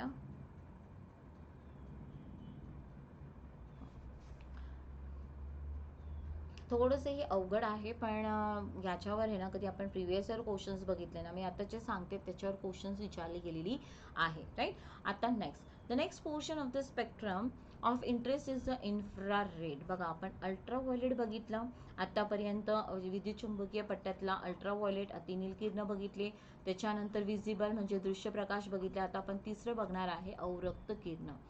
ठीक आहे, which covers the wavelength range from approximately 0.7 micrometre to 100 micrometre. Infrared अवरक्त किरणांची तरंग लांबीची रेंज किती असते किंवा तरंग लांबी किती असू शकते? 0.7 to 100 micrometre. More than 100 times as wide as visible portion. दृश्य प्रकाशापेक्षा ही 100 पट जास्त वेवलेंथ आहे. The infrared region can be divided into 2 categories. The infrared अवरक्त जो भाग आहे याला 2 भागामध्ये आपण अभ्यास करतो. ते कॅटेगरीज म्हणजेच बघा, divided into 2 categories based on the radiation properties. Radiation properties, तर ते 2 भाग कोणते आहे अवरक्त किरणांचे? ते म्हणजे the reflected infrared and the emitted or thermal infrared. आता काय आहे रिफ्लेक्टेड म्हणजे परावर्तित अवरक्त, आणि एमिटेड ऑर थर्मल इन्फ्रारेड काय आहे? तर हे कधी तुम्हाला विचारलं गेलं की इन्फ्रारेडचे 2 भाग कसे आहेत, हे 2 पॉईंट लक्षात ठेवायचं आहे. आता रिफ्लेक्टेड काय आहे? Radiation in the reflected IR region म्हणजे infrared region is use for remote sensing purpose in ways very similar to radiation in the visible portion. Reflected infrared म्हणजेच काय की आता बघा, सूर्यकिरण म्हणजेच विद्युत चुंबकीय लहरी एखाद्या वस्तूवर आदळली किंवा एखाद्या जागेवर आदळली, या किरणांपैकी ह्या विद्युत चुंबकीय पट्ट्यातील जी पण अवरक्त किरणं आहे ना, ही इथे आदळेल आणि परत ही काय होणार? परावर्तित होणार. ही अवरक्त किरण काय होणार? परावर्तित होणार, आणि ही परावर्तित अवरक्त किरणाची माहिती सेन्सर्स गोळा करेल. आलं लक्षात? याला आपण म्हणतो रिफ्लेक्टेड IR. ठीक आहे, नेक्स्ट आता the reflected IR covers wavelength from approximately 0.7 micron to 3 micron. तर हे लक्षात ठेवा, यांची वेवलेंथ किती असते? 0.7 मायक्रोमीटर टू 3 मायक्रोमीटर पर्यंत. Clear? This is very important. हे लक्षात ठेवायचं आहे तुम्हाला वेवलेंथ. आता थर्मल रिफ्लेक्टेड IR मी सांगितलं. रिफ्लेक्टेड म्हणजेच काय? विद्युत चुंबकीय पट्ट्यातील जी पण अवरक्त किरणं आहे ही वस्तूवर एखाद्या जागेवर आदळेल आणि परत ती अवरक्त किरण काय होणार? परावर्तित होणार. याला आपण म्हणतो रिफ्लेक्टेड इन्फ्रारेड. आता दुसरी आहे thermal IR region. Thermal infrared region is quite different than the visible and reflected IR portion, as this energy is essentially the radiation that is emitted from the earth surface in the form of heat. आता आपण काय बघत होतो ना, आपण जो पहिली बघितलं रिफ्लेक्टेड, ही काय होती? सूर्यापासून जी विद्युत चुंबकीय पट्ट्याची येत होती किरण, यातली आपण काय बघितली? या पट्ट्यातील अवरक्त किरण जमिनीवर आदळली आणि ही परावर्तित झाली आणि याने माहिती गोळा केली. आता ही आदळल्यानंतर जी पण सूर्यकिरण किंवा विद्युत चुंबकीय पट्टा ऊर्जा जेव्हा पृथ्वीवर आदळते, एखाद्या वस्तूवर आदळते, ही गरम होते. आलं लक्षात? आणि गरम झालेली वस्तू परत ऊर्जा परावर्तित करते. आपल्याला माहिती आहे आपली पृथ्वी पण ऊर्जा परावर्तित करते, आणि यातली ही परावर्तित मधली जी इन्फ्रारेड आहे अवरक्त किरण, ही काय करते? उष्णता वाढवत जाते, टेम्परेचर वाढवते. ही अवरक्त किरण काय करते? टेम्परेचर वाढवते. Emitted from the earth surface in the form of heat. उष्णतेच्या स्वरूपात ही बाहेर पडते. The thermal IR covers wavelength from approximately 0.3 micrometre to 100 micrometre. आणि लक्षात ठेवा, थर्मल इन्फ्रारेडचा जो वापर आहे ना, ही एखाद्या वस्तूच्या संपर्कात न येता, एखाद्या भागाच्या संपर्कात न येता त्या भागाचं तापमान कसं असेल, ठीक आहे, हे काढण्यासाठी, याची माहिती गोळा करण्यासाठी आपण थर्मल इन्फ्रारेडचा वापर करतो. समजलं? बघा, सुदूर संवेदन म्हणजेच काय? प्रत्यक्ष संपर्कात न येता आपण त्याच्या भागाची माहिती घेत असतो, त्यात संपर्कात नाही येता. थर्मल इन्फ्रारेडचा वापर कधी करतो, त्या भागात आपण संपर्क आहे नाही आपला प्रत्यक्ष, पण तरी त्यातलं आपल्याला तापमान काय आहे, तिचं टेम्परेचर काय हे आपण गोळा करू शकतो. त्याबद्दलची माहिती ते गोळा करण्यासाठी आपण कोणत्या किरणांचा वापर करतो, थर्मल इन्फ्रारेडचा. तर कळालं तुम्हाला, रिफ्लेक्टेड आणि थर्मल इन्फ्रारेडचा यांची वेव्हलेंथ लक्षात ठेवायची आहे. हे बघा, मी जरा थोडंसं डिटेल घेतला आहे टॉपिक, पण कधी तुमचे क्वेश्चन्स आपण बघितले ना तर तुम्हाला लक्षात येईल का प्रश्न एवढेच डिटेल आहे. ओके, नेक्स्ट आता तर पोर्शन आणि मी याची PDF तुम्हाला ग्रुपवर सेंड करेल. सो काही माझ्या चेहऱ्यामुळे इथे कधी तुम्हाला काही शब्द दिसत नसेल ना तर तुम्ही ते PDF मध्ये बघून घेणार. आता पुढचं, the portion of spectrum of more recent interest. आता बघा, आतापर्यंत आपण UV बघितले, दृश्य प्रकाश बद्दल बघितला आणि इन्फ्रारेड बद्दल बघितला. आता तिसरं जो आहे ते महत्त्वाचं आहे, the portion of spectrum of more recent interest to remote sensing. Remote सेन्सिंगसाठी अजून महत्त्वाची जी आहे ते आहे मायक्रोवेव्ह, सूक्ष्म किरणाचा जो भाग आहे तो. त्याची तरंग लांबी केवढी आहे, 1 मिलीमीटर टू 1 मीटर पर्यंत त्याची तरंग लांबी जास्त आहे, म्हणजेच 1 मिलीमीटर टू 1 मीटर पर्यंत त्याची तरंग लांबी जाते. This cover the longest wavelength use for remote sensing. तर ही सर्वात जास्त तरंग लांबी असलेल्या लहरीचा वापर आपण रिमोट सेन्सिंग मध्ये इथे करत आहोत. The shorter wavelength have properties similar to the thermal infrared region, while the longer wavelength approaches the wavelength used for radio broadcast साठी याचा जास्त वापर केला जातो. ब्रॉडकास्ट साठी रेडिओ लहरी सूक्ष्म किरणांचा वापर केला जातो, तर ते आहे रेडिओ ब्रॉडकास्ट साठी. आणि सूक्ष्म ज्या तरंग लांबी असेल याची आपण माहिती गोळा करतो आणि लॉंगर वेवलेंथ मोठ्या ज्या तरंग लांबी असेल याचा वापर आपण रेडिओ ब्रॉडकास्ट साठी करत असतो. क्लिअर, सगळ्यांना लक्षात आलं एवढं? हे सदा पुढचं. आता इथे बघा, spectral region use in satellite based remote sensing. Electromagnetic spectrum, पुन्हा स्पेक्ट्रम बघतो आपण, सूर्यकिरण जी येते तो अनेक प्रकारच्या किरणांनी बनलेला आहे ना, म्हणून याला आपण काय म्हणतो, पट्टा किंवा स्पेक्ट्रम म्हणतो. आता यापैकी सगळ्यांचा वापर होत नाही रिमोट सेन्सिंग मध्ये. मग कोणत्या पट्ट्याचा वापर होतो, कोणत्या स्पेक्ट्रमचा वापर होतो, तर ते म्हणजे विजिबल, दृश्य प्रकाश, ब्ल्यू, रेड, ग्रीन. आता जसं दृश्य प्रकारचं मी तुम्हाला सांगितलं ना, विबग्योर हे कलर आहे, तर त्यापैकी पण कोणाचा वापर केला जातो, निळा, लाल आणि हिरवा याचाच वापर याच्यामध्ये होतो, विजिबल. रिफ्लेक्टेड इन्फ्रारेड आताच मी तुम्हाला सांगितलं, थर्मल इन्फ्रारेड आणि मायक्रोवेव्ह. ओके, आणि प्रत्येकाची वेव्हलेंथ ही लक्षात ठेवायची आहे तुम्हाला. याच्यावर प्रश्न पण मी मागे पुढे घेतलेले आहे, तर तुम्हाला लक्षात येईलच. तर प्रत्येकाची विजिबलची वेव्हलेंथ, रिफ्लेक्टेड आणि थर्मल इन्फ्रारेडची वेव्हलेंथ आणि मायक्रोवेव्हची. ओके, आता पुढे. आता बघा, आपण बघितलं, एक मिनिट, ऊर्जेचे स्तोत्र बघितलं, त्याच्यावरनं आपण रिमोट सेन्सिंग ऍक्टिव्ह पॅसिव्ह बघितलं. ऊर्जा मध्ये जी पण इलेक्ट्रोमॅग्नेटिक स्पेक्ट्रम आहे त्यापैकी कोणत्या स्पेक्ट्रमचा वापर केला जातो रिमोट सेन्सिंग मध्ये हे बघितलं. आता पुढचा पॉईंट जो आहे ते म्हणजेच इंटरॅक्शन विथ द ॲटमॉस्फिअर. याच्यावर पण प्रश्न मागच्या वेळेस विचारला गेला होता आणि तो प्रश्न काही सोपा नव्हता. माय स्कॅटरिंगवर प्रश्न विचारला गेला होता. ठीक आहे, तर ते ह्या टॉपिकच्या अंतर्गत येतं. ठीक आहे, सोपं आहे, खूप सोपं आहे. फक्त नावं किंवा तुम्ही टॉपिकला अवघड समजता त्याच्यामुळे अभ्यास करत नाही. अदरवाईज एकदा तुम्ही हा पूर्ण सेशन झालं ना, तुम्हाला एक कॉन्फिडन्स येऊन जाईल की ओके, मी याला ते 5 प्रश्न जेव्हा तुम्हाला विचारत आहे तर 2-3 मी सॉल्व्ह करू शकेन. आता interaction with the atmosphere. Before radiation used for remote sensing reaches the earth surface, it has to travel through some distance of the earth atmosphere. मी जसं सांगितलं, सूर्यापासून किंवा जे पण आपण कृत्रिम ऊर्जाचं स्रोत पाठवतो आहे, हे पृथ्वीपर्यंत पोहोचण्याच्या अगोदर वातावरण कापावं लागतो. यस, ठीक आहे. some distance of the earth atmosphere. Particles and the gases in the atmosphere can affect the incoming light and radiation. आणि ह्या वातावरणामध्ये तुम्हाला माहिती आहे विविध प्रकारचे वायू, धूलिकण, बाष्प आहे. यस, तर हे धूलिकण, बाष्प काय करतात, काही ऊर्जा शोषून घेतात, काही ऊर्जेचा विकिरण करतात, हो की नाही. यस, तर this effect are cause by mechanism of scattering and absorption. जसं मी सांगितलं, काही शोषून घेतात आणि काही विकिरण घडून आणतात. Scattering occurs. आता विकिरण कधी घडून येतं, scattering occurs when the particle or large gas molecule present in the atmosphere interact with and cause the electromagnetic radiation to be redirected from its original path. विकिरण कधी घडून येत आहे? ज्या वेळेस त्यांच्या म्हणजे जी पण विद्युत चुंबकीय जी सूर्यकिरण येत आहे तिच्या मार्गात कधी धूलिकण वायूचे कण येत असेल तर हे काय करतात ना, या किरणला सरळ न जातात त्याला थोडंसं काय करतात, त्यांची दिशा बदलून काढतात. How much scattering takes place depend on several factor include the wavelength of the radiation. आता हे विकिरण आणि लक्षात घेणं, सरळ न जाता यांचा जो पाथ आहे, मार्ग आहे, हा थोडा विचलित किंवा बदलून टाकतो. आता हे किती बदललं आहे, कशावर अवलंबून असतो?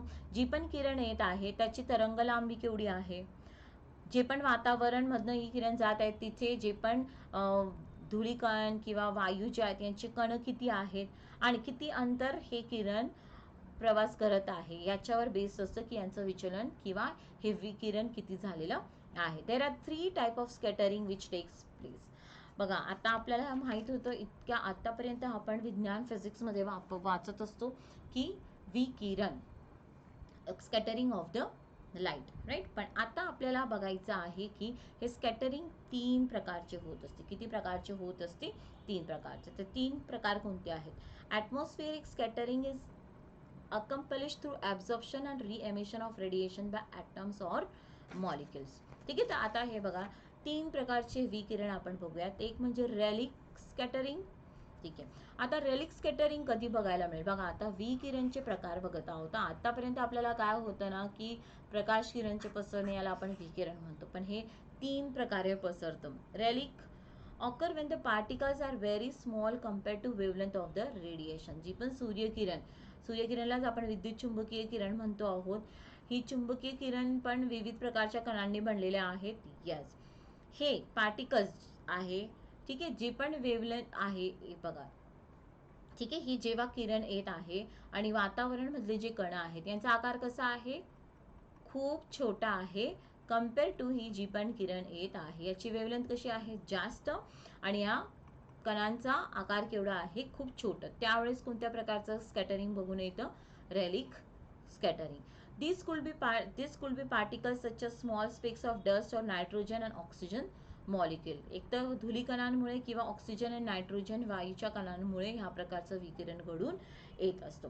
आणि लक्षात, आता इथे एक पॉइंट लक्षात ठेवायचं तुम्हाला की या कणांचा जो आकार आहे, या कणांचा आकार या वेवलेंथ पेक्षा लक्षात ठेवा किती हे असतो? 0.5, 0.4. आलं लक्षात? इथे आपण काय बघतो आहे की वेवलेंथ जास्त आहे आणि हे कणांचा आकार केवढा आहे? 0.4 मायक्रोमीटर. आलं लक्षात? आणि याच्यापेक्षा जास्त वेवलेंथ असेल त्यावेळेस काय होऊन येतं? Relic scattering. Relic scattering causes short wavelength of energy to be scattered much more than the longer wavelength. Short वेवलेंथला ती जास्त पसरवते आणि लॉंगर वेवलेंथ मोठ्या लांब तरंग लांबीचे असेल त्याला कमी पसरवते. Relic scattering is the dominant scattering mechanism in the upper atmosphere. The fact that sky appears blue during the day is because of this phenomena.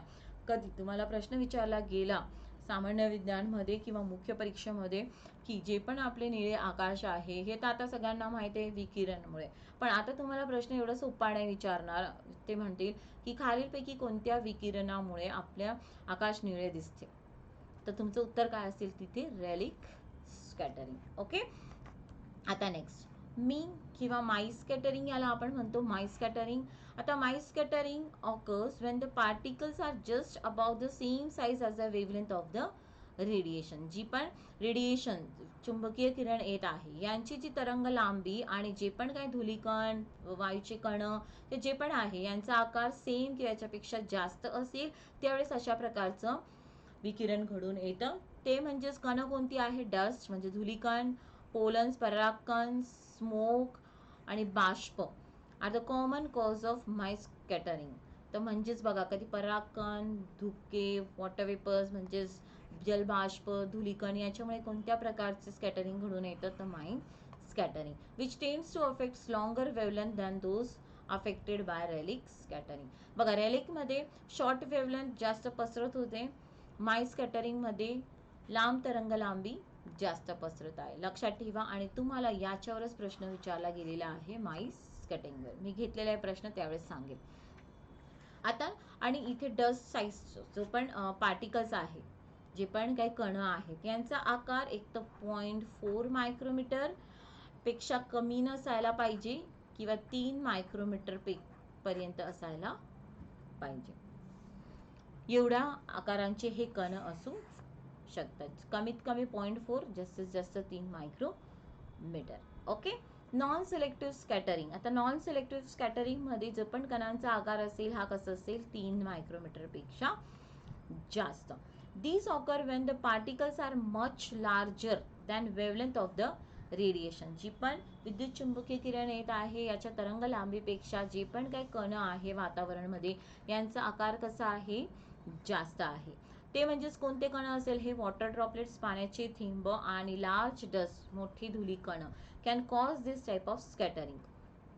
ठीक आहे. Non selecting scattering gets its name from the fact that all wavelength are scattered about equally. Non selective, non selective म्हणजेच काय की ह्या धुलीकण, हे मोठे धुलीकण किंवा पाण्याचे थेंबामुळे ना सगळ्या छोट्या मोठ्या सगळ्या वेवलेंथ तरंग लांबीची किरण काय होतात, विखरली जातात. म्हणून याला काय म्हटलं जातं, नॉन सिलेक्टिव्ह स्कॅटरिंग. ओके. आता नेक्स्ट पॉइंट कडे आपण जाऊयात.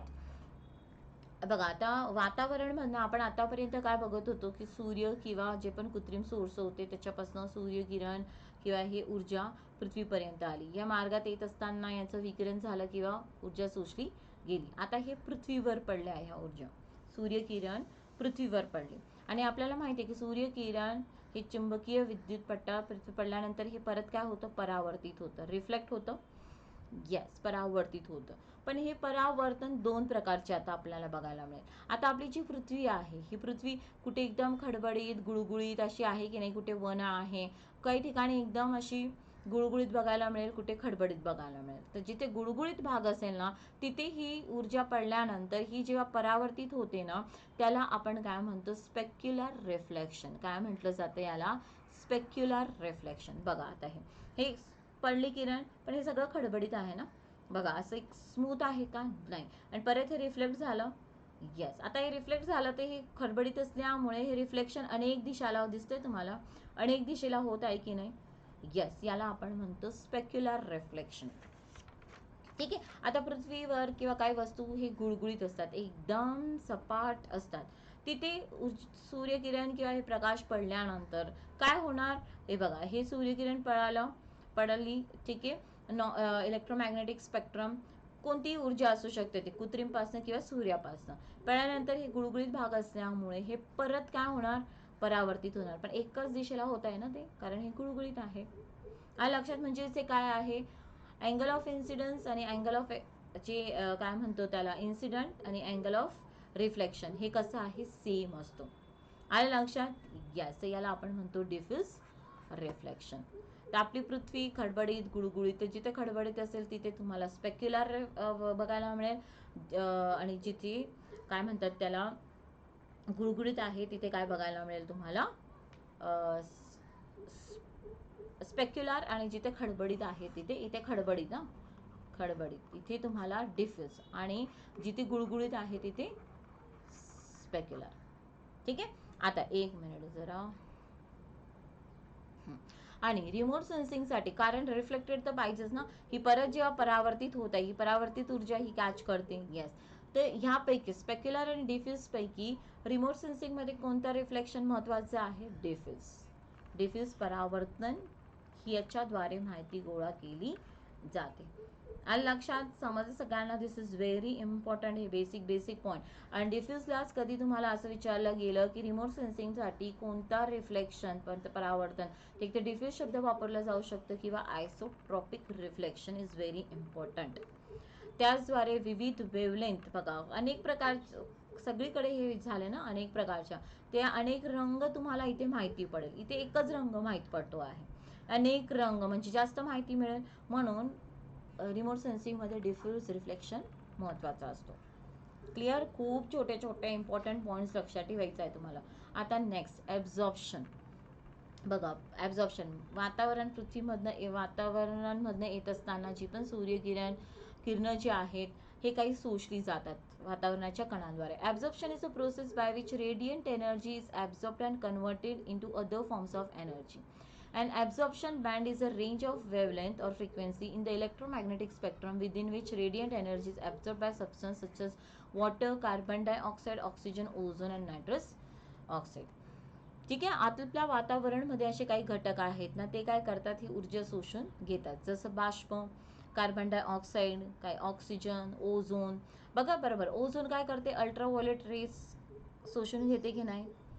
येस. तर बघा, ozone, carbon dioxide and water vapours are the 3 main atmospheric constituents which absorb radiation. This is very important.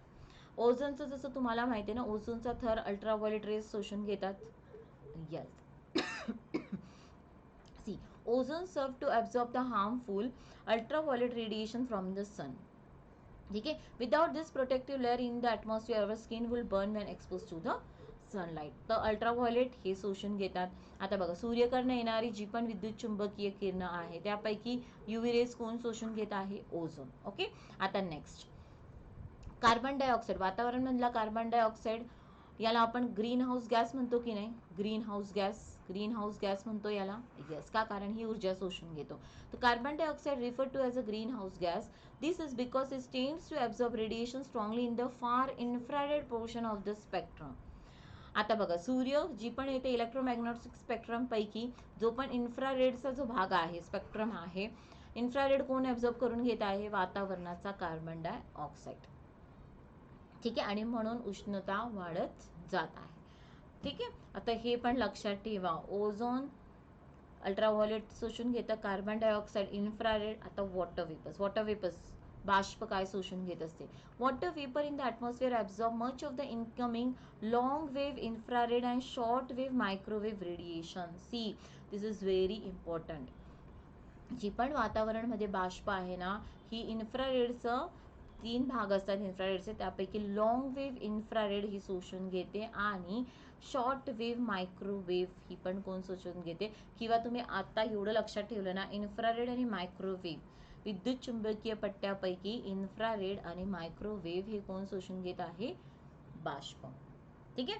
The presence of water vapor in the lower atmosphere varies greatly from location to location and at different time of the year. बरोबर आहे. बाष्पाचे प्रमाण आपल्या वर्ष म्हणजे पावसाळ्यात बाष्पाचे प्रमाण वातावरणामध्ये जास्त असेल, उन्हाळ्यात बाष्पाचे प्रमाण कमी होऊन जाते, समुद्र सानिध्याच्या तिथे बाष्प जास्त असेल, हो की नाही. For example, the air mass above the desert would have very little water vapour to absorb energy while the tropics would have a high concentration of water vapour. समुद्र सानिध्याच्या जवळ वॉटर वेपर जास्त असेल तर इथे जास्त हे वेव्ह शोषले जातील. वाळवंटामध्ये बाष्पाचे प्रमाण कमी तर इथे शोषले कमी जातील. ओके.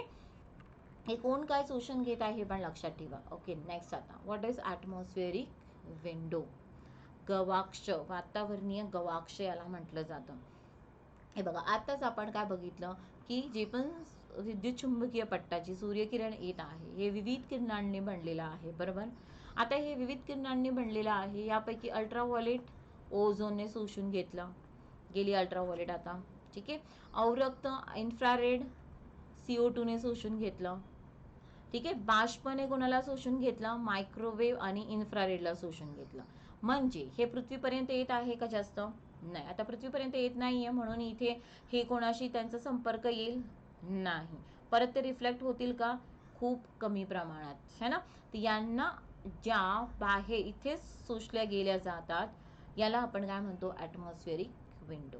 बघा, we can look for the remote sensing purpose. आता आपण सुदूर संवेदन बघतो तर याच्यासाठी आपण बघणार आहोत. Those area of the spectrum which are not सिव्हिअरली influenced by atmospheric absorption and thus are useful for remote sensors are called atmospheric windows. आता बघा, ह्यापैकी UV रेज गेल्या, इन्फ्रारेड गेल्या.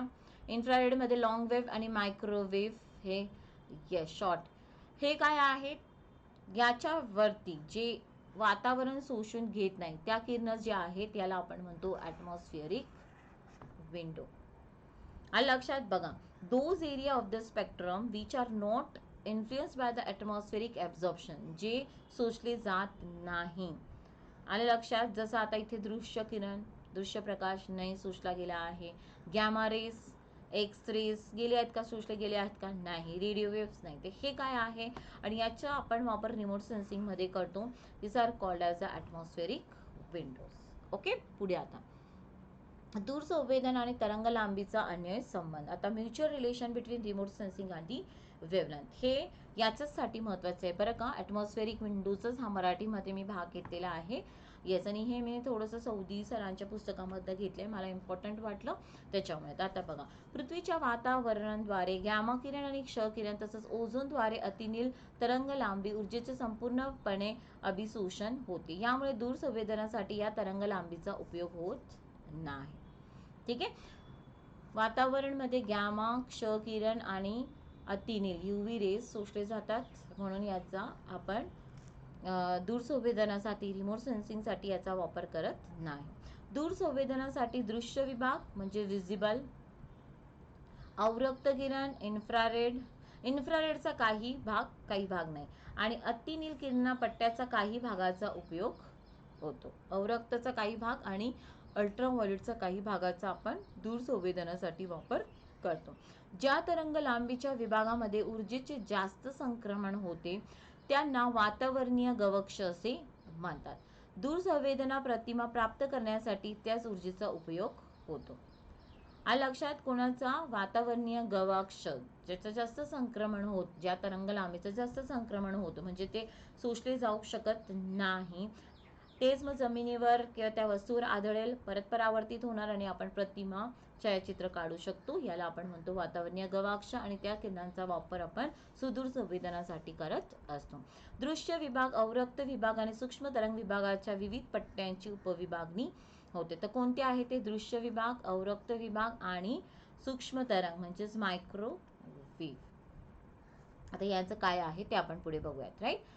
उदाहरणार्थ दृश्य विभागामध्ये निळा, हिरवा आणि लाल पट्टा असा उपविभागणी होते. येस, तर मी ऑलरेडी तुम्हाला मागे पण एक चार्ट दाखवलं होतं की दृश्य विभागामधला कोणत्या भागाचा वापर केला जातो? Blue, green and red. सामान्य रंगीत छायाचित्र कलर फोटो काढायचं असेल तर त्याच्यासाठी आपल्याला 0.4 ते 0.7 मायक्रोमीटर तरंग लांबी ऊर्जेचा वापर केला जातो. कलर फोटोग्राफीसाठी कोणती तरंग लांबी महत्वाची असते? रेडिएशनची.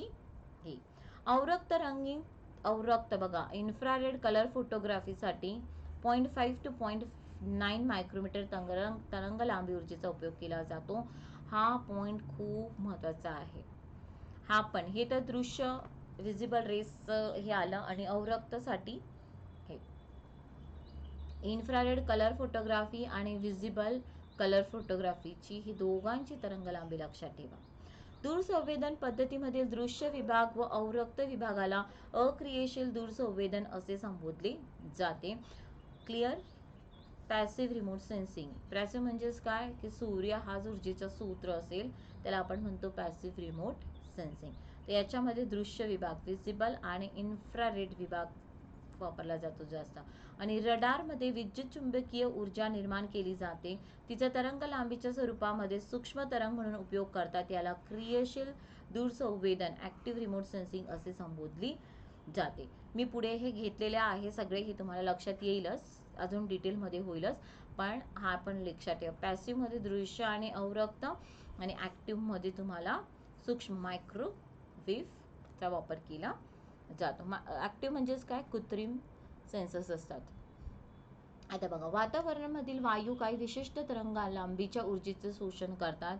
यांना ऊर्जा शोषण पट्टे एनर्जी ॲब्झॉर्प्शन बँड असे म्हणतात. आपण आत्ताच बघितलं होतं ना वायू कोणत्या. तर वातावरणामधील ओझोन वायू 0.3 मायक्रोमीटर पेक्षा कमी तरंग लांबीची ऊर्जा शोषून घेतात.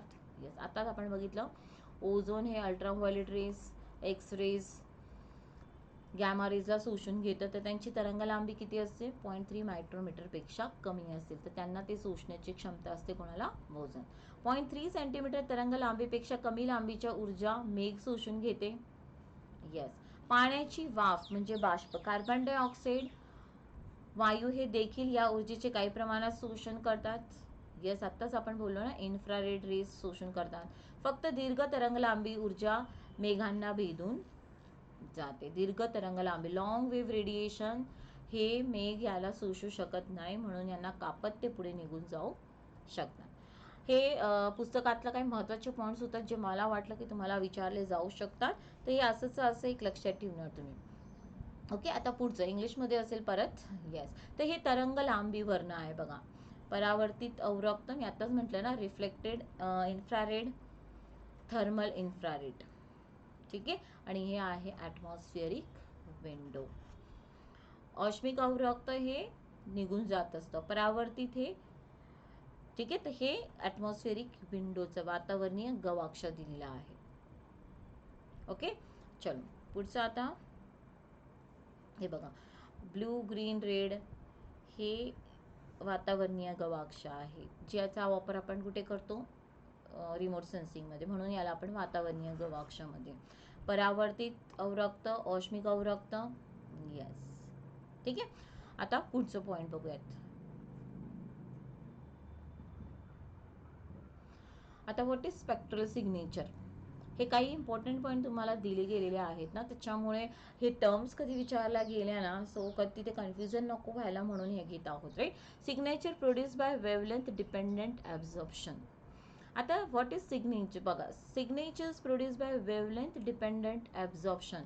बघा आपण बघितले प्रत्येकाची वेवलेंथ, तरंग लांबी वेगळी आहे. तरंग लांबी वेगळी म्हणून त्याची ज्या वेळेस एखाद्या वस्तूवर ही आदळते, विविध प्रकारच्या तरंग लांबीच्या लहरी, प्रत्येकाची क्रिया वेगळी होते. बरोबर. त्याला आपण म्हणतो spectral signature. The ratio of reflected energy to incident energy as a function. तर स्पेक्ट्रल सिग्नेचरमुळे काय आहे ना, की तुम्हाला हे बघा, ऊर्जा ही हे गेली, ही परावर्तित झाली, तर याच्यामुळे काय होतं ना, की ही वस्तूची साईज किती असेल, शेप कसा असेल, आलं लक्षात. ठीक आहे.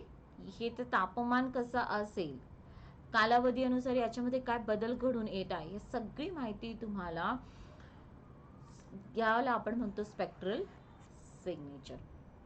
कारण की प्रत्येक याची वेवलेंथ वेगळी असेल, आणि वेवलेंथ वेगळी असेल. आता समजा एखादा वेवलेंथची किरण एखाद्या वस्तूवर पडली, ठीक आहे, विशिष्ट वेवलेंथची, ही पडल्यानंतर ही जी आता बघितलं दीर्घ तरंग लांबी आहे, ही जेव्हा परत रिफ्लेक्ट होईल ना, ती ही वेगळ्या प्रकारे क्रिया करेल, आणि ही शॉर्ट वेवलेंथची वेगळ्या प्रकारे.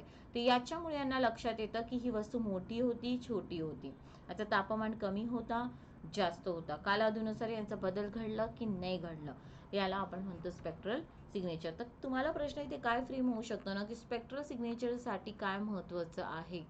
तर काय महत्त्वाचं असतं इथे, वेवलेंथ. कशावरनं हे ठरतं, तरंग लांबीवरनं हे ठरक असतं. तर वेवलेंथ हे लक्षात ठेवणार. ओके. आणि प्रत्येक वस्तूची लक्षात ठेवा स्पेक्ट्रल सिग्नेचर वेगळं आहे. आता बघा आपण खूप मोठ्या प्रमाणात माहिती गोळा करत असता. वन पण असेल ना, तर वनांमध्ये आता एखादा पान एकदम हिरवा, खूप सुदृढ छान पान आहे, एखादा कोरडा पान असेल, एकदम कोरडा, एखादा असा पिवळा झालेला पान असेल. बरोबर. तर हे तिघांची माहिती आपल्याला रिमोट सेन्सिंगमध्ये कळेल. कशावरनं, बिकॉज ऑफ स्पेक्ट्रल सिग्नेचर.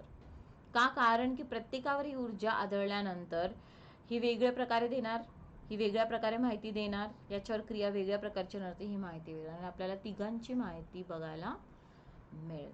समजलं की इथे हिरवे पानं आहेत, कोरडे पानं आहेत, किंवा पिवळे झालेले आहेत.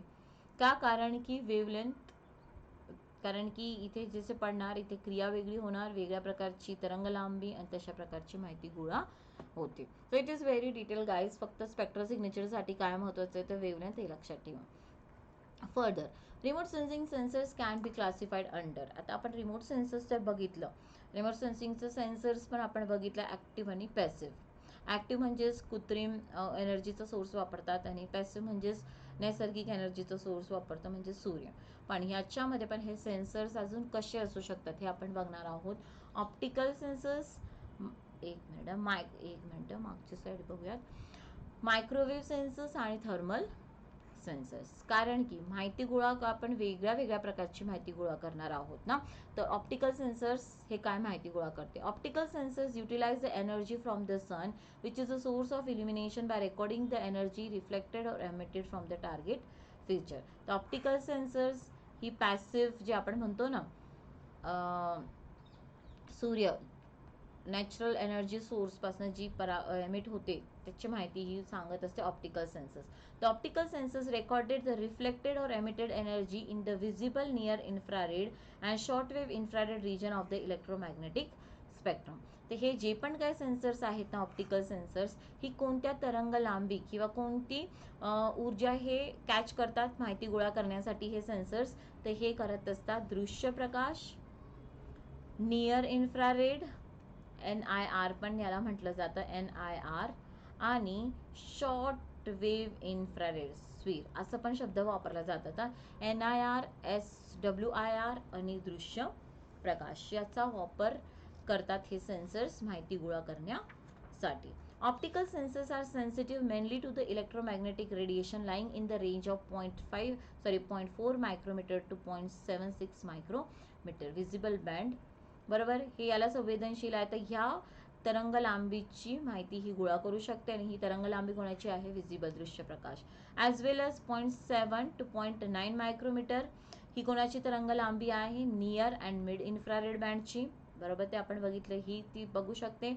Which are the wavelength insensitive to the human eye. ही जी तरंग लांबी आहे ना, ही मनुष्य बघू शकत नाही, पण ही तरंग लांबी हे सेन्सर्स, ऑप्टिकल सेन्सर्स कॅच करू शकतात. मनुष्य कोणती सेन्सिटिव्ह, आपण कोणाला बघू शकतो, 0.5 मायक्रोमीटर टू 0.76 मायक्रोमीटर या वेवलेंथ आपण सेन्सिटिव्ह आहोत, तर आपण या वेवलेंथ मध्ये जे असेल ते आपण बघू शकतो. तर ऑप्टिकल सेन्सर्सचा वापर कधी केला जातो, आपल्याला कशाची माहिती गोळा करायची असेल त्यावेळेस ऑप्टिकल सेन्सर्स वापरतात.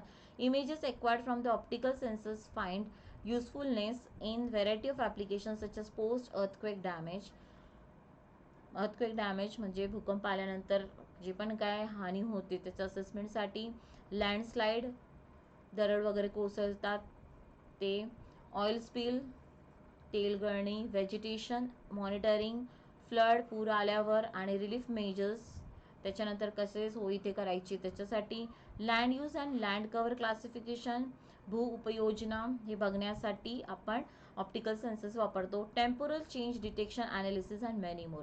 टेम्पोरल चेंज म्हणजेच काय ना, की एखादा भाग जो आहे, सपोज आपण बरेचसे पिक्चर्स बघतो आपल्या गावातले किंवा आपल्या शहराचे, जसं पुण्यात असेल तर आपण पुण्याचे बघतो की पुणे 1921 मध्ये पुणे असं दिसत होता, आणि ॲट प्रेझेंट आत्ताचा पुणे हाच भाग आता कसा दिसतो आहोत. तर कालावधीनुसार त्याच्यात काय बदल घडून आले आपल्याला समजतं, याला आपण म्हणतो टेम्पोरल चेंजेस. ओके, आता नेक्स्ट मायक्रोवेव्ह सेन्सर्स. हे जे पण सेन्सर्स असतात त्यातला एक सेन्सर असतो मायक्रोवेव्ह सेन्सर्स. तर हे सेन्सर्स कोणाला घेतात, तर microwave region of electromagnetic spectrum extend from wavelength approximately 1 centimetre to 1 metre. Microwave याची तरंग लांबी खूप मोठी असते, दीर्घ तरंग लांबी, तर ती केवढी असू शकते, 1 सेंटीमीटर टू 1 मीटर. तर ह्या तरंग लांबीचे या तरंग लांबीबद्दलची माहिती किंवा ही तरंग लांबी जेव्हा रिफ्लेक्ट होते तर ही कॅच कोण करतात, microwave sensors. The longer microwave wavelength have special characteristic of penetrating the cloud cover, heavy precipitation, haze or dust, and are not susceptible to atmospheric scattering, which otherwise short optical wavelength are prone to be scattered. आणि तुम्हाला माहिती आहे की ही जी long wavelength असेल तर हे ढगांना कापून पुढे जाऊ शकतात, ठीक आहे, हे पसरत नाही, मग त्याच्यापासून आपल्याला जास्त माहिती उपलब्ध होऊ शकते. तर microwave remote sensing also provide useful information on sea, wind and wave direction. तर याचा वापर आपल्याला जे पण सागरी भागात वाऱ्याची दिशा हे मोजण्यासाठी, which are derived from frequency characteristics. Frequency ह्या तरंग लांबीवरनं आपण वारंवारता ठरते त्याच्यावरनं की वाऱ्याची दिशा किंवा वाऱ्याचा वेग कसा असेल हे आपल्याला समजण्यास मदत होते. तर त्याला आपण म्हणतो मायक्रोवेव्ह सेन्सर्स. ओके, आता नेक्स्ट थर्मल सेन्सर्स. ठीक आहे, आता थर्मल सेन्सर्स काय असतात, ते all objects having temperature about absolute zero किंवा त्याला आपण 0 केल्विन म्हणतो, किंवा याला सेंटीग्रेडमध्ये घेतलं तर -273 डिग्री सेंटीग्रेड आपण म्हणू शकतो. At all object having temperature above -273 centigrade absolute zero start emitting electromagnetic energy in wavelength range from 3 micrometer to 100 micrometer. तर एवढं तापमानाची जी वस्तू असते ना ती एमिट करते ऊर्जा या वेवलेंथ मध्ये. All object selectively absorb short wavelength solar energy and radiate thermal infrared energy. आणि जी पण कोणताही जो ऑब्जेक्ट असतो ना, ही सूर्यापासून येणारी शॉर्ट वेवलेंथ, आपल्याला माहिती आहे सूर्यकिरणाची जी किरण असते ही कशी असते, लघु तरंग लांबीची, आणि जी वस्तू किंवा पृथ्वीची परावर्तित करती असते ही दीर्घ तरंग लांबीची.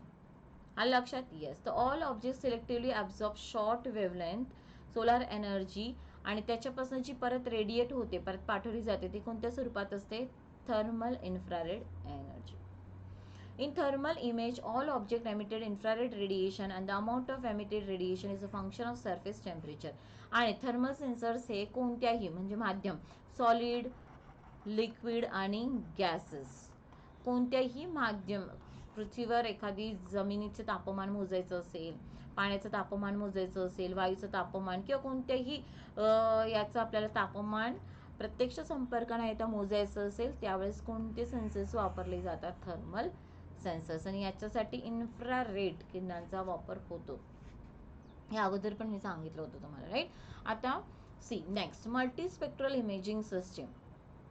आता हे बघा, फोटो काढले जातात, मग जसं आपण एक एक टप्पे बघतो ना, तर त्यातला आता मल्टीस्पेक्ट्रम इमेजिंग सिस्टीम कसं इंटरप्रिट केले जातं, कसं यांना या छायाचित्र जी पण विद्युत चुंबकीय ऊर्जेपासनं, रेडिएशनपासनं आपण कलेक्ट करतो, आणि याला आता कशा पद्धतीने इंटरप्रिट केलं जाईल हे आता आपण बघूया. तर मल्टीस्पेक्ट्रल इमेजिंग सिस्टीम म्हणजे काय आहे? मल्टीस्पेक्ट्रल स्कॅनर पण त्याला आपण म्हणतो, म्हणून त्याला MSS असं पण म्हटलं जातं. Is one of the important earth observing sensor introduced in the Landsat series of the satellite that uses oscillating mirror to continuously scan the earth's surface perpendicular to the spacecraft velocity. बरोबर? बघा, हे अशा प्रकारचं sensor आहे उपग्रहावर, अशा प्रकारचं sensor ज्याला आपण मल्टीस्पेक्ट्रल स्कॅनर म्हणतो, जे इंट्रोड्यूस पहिले आपण कोणापासून सुरुवात केली होती? ही लँडसेट सिरीजपासून, लँडसेट. आता लँडसेट सिरीजच्या पूर्ण एक सिरीज आहे ना, ही श्रृंखला आहे. तर लँडसेट 7 पर्यंत आपण याचा वापर केलेला आहे, 7 पर्यंत, 1 2 3 4 5 6 7 पर्यंत आपण MSSचा वापर केलेला आहे. याच्यामध्ये काय मिरर्स असतात, हे कंटिन्युअस आपल्या पृथ्वीचं काय काय करत असतात? स्कॅन करत असतात परपेंडिक्युलर. आणि ते एक पॉईंट लक्षात ठेवा, असा एक प्रकारचा अशा ते फिरत असेल ना, आणि ते उपग्रह असेल, तर ती जेव्हा ते माहिती काढत आहे परपेंडिक्युलर, लंब रूपात, तर याला काय म्हटलं जातं? नादीर. काय म्हटलं जातं? नादीर. आणि हे बाजूबाजूच असतं, याला म्हणतात लिंब. कधी हे पण टर्म तुम्हाला विचारलं गेलं तर लक्षात ठेवणार. ठीक आहे? तर हे त्या प्रकारे, एक मिनिट जरा, ओके. तर एक्झाम्पल ऑफ मल्टीस्पेक्ट्रल सिस्टीम कोणते कोणते आहेत, ते कोणते उपग्रह आहेत ज्याच्यात हे वापरले गेले? तर लँडसेट, जसं आता मी सांगितलं, IRS, लीजचा तर लॉंग फॉर्म काय आहे? लीज बऱ्याच तुम्हाला येतं. IRS, Indian remote sensing satellite lease म्हणजेच काय? इथे कधी तुम्हाला लीजचं लॉंग फॉर्म विचारलं गेलं तर ते आहे लिनियर, हो मी इथे लिहिते हां, ते लीजचं लिनियर इमेजिंग सेल्फ स्कॅनिंग, लीजचं लॉंग फॉर्म हे आहे, हे विचारलं जाऊ शकतो, लिनियर इमेजिंग सेल्फ स्कॅनिंग, कारण याचा बराच उपयोग आहे. ठीक आहे? स्पॉट एक्सिस आणि आयकॉनस MS मल्टीस्पेक्ट्रल. अजून एक आहे क्विक बर्ड. ठीक आहे? तर हे काय? Multispectral system. हे सगळे पॅसिव्ह सेन्सर्स आहे, ते एक लक्षात ठेवा, कधी तुम्हाला विचारलं गेलं ना, तर हे सगळे काय आहे? पॅसिव्ह. ठीक आहे? आता multispectral scanners are further divided into following 2 types. Multispectral scanners हे कशा प्रकारे स्कॅन करतं, कशा प्रकारे ही माहिती गोळा करतं, याच्यावरनं त्याचे 2 प्रकार पडतात. एक विस्क ब्रूम आणि एक आहे पुश ब्रूम. विस्क आणि पुश ब्रूम. तर पहिले इथे लक्षात ठेवा, मल्टीस्पेक्ट्रल स्कॅनर कोणते कोणते सॅटेलाइट आहे हे सगळं लक्षात ठेवायचं आहे तुम्हाला. दिस इज व्हेरी इम्पॉर्टंट. त्याच्यानंतर ही माहिती गोळा करण्याची 2 पद्धती, विस्क आणि पुश ब्रूम. आता आपण विस्क ब्रूम बघूयात. ओके. आता काय आहे विस्क ब्रूम? खूप जास्त माहिती मे बी तुम्हाला होत असेल किंवा जास्त लेक्चर झाला असेल हे, but this is very important guide. 5 मार्कासाठी हा टॉपिक विचारले जातो, राईट? आता विस्क ब्रूम स्कॅनर्स. तर विस्क ब्रूम म्हणजेच काय? झाडू. से दिस इज झाडू. Whisk broom scanner is an optical mechanical device which is also known as acrostrack scanner. These scanners use a rotating mirror and a single detector which scan the scene along a long and narrow band. Whisk म्हणजेच काय? W wide area हा scan करतो. खूप मोठा area हा scan करतो. आणि कसं स्कॅन करतो, सी हे पूर्ण स्कॅन झालेलं आहे. आता हे निळे मी जे डार्क दाखवले ना, हे असं जाणार, असं जाणार, ही अशी माहिती गोळा करणार, अशी माहिती गोळा करणार, अशा प्रकारे ही पूर्ण माहिती गोळा करत जातो. याला आपण म्हणतो वाईड एरिया. हा काय करतो, विस्क-ब्रूम हा वाईड एरियाचं स्कॅन करत जातो. याला स्पॉटलाइट सेन्सस पण म्हणतात. याला अजून काय म्हटलं जातं, स्पॉटलाइट सेन्सस. आणि हे जसं सांगितलं की हे पॅसिव्ह रिमोट सेन्सिंगमध्येच या स्कॅनर्सचा वापर केला जातो. आणि जसं आपण म्हणतो की लँडसॅट आत्ताच आम्ही बोलले ना, लँडसॅट 7 पूर्ण सिरीज होती, लँडसॅट सिरीज होती ना, तर 7 पर्यंत याचा विस्क-ब्रूमचा वापर करण्यात आलेला होता. ओके, तर अशा प्रकारे ही माहिती गोळा करते. पृथ्वीचा हा भाग असेल ना, तर हा असं जाणार, परत अशा प्रकारे गोळा करत जातो माहिती. तर वाईड एरिया पण यात मग खूप मोठा एरिया कव्हर करतो म्हटल्यावर ही जी पण इमेजेस हे खूप जास्त स्पष्ट येत नाही. आता push broom scanner. Push broom scanner काय ना, push broom scanners also termed as a along track scanner. Along track, there is a line of small sensitive detectors stacked aside by each side having tiny dimension on split surface. There may be several thousand in number and each detector is a charge coupled device. CCD म्हणजेच काय की बघा, एवढं भाग त्याने cover केलं ना, की हे असं नाही जात.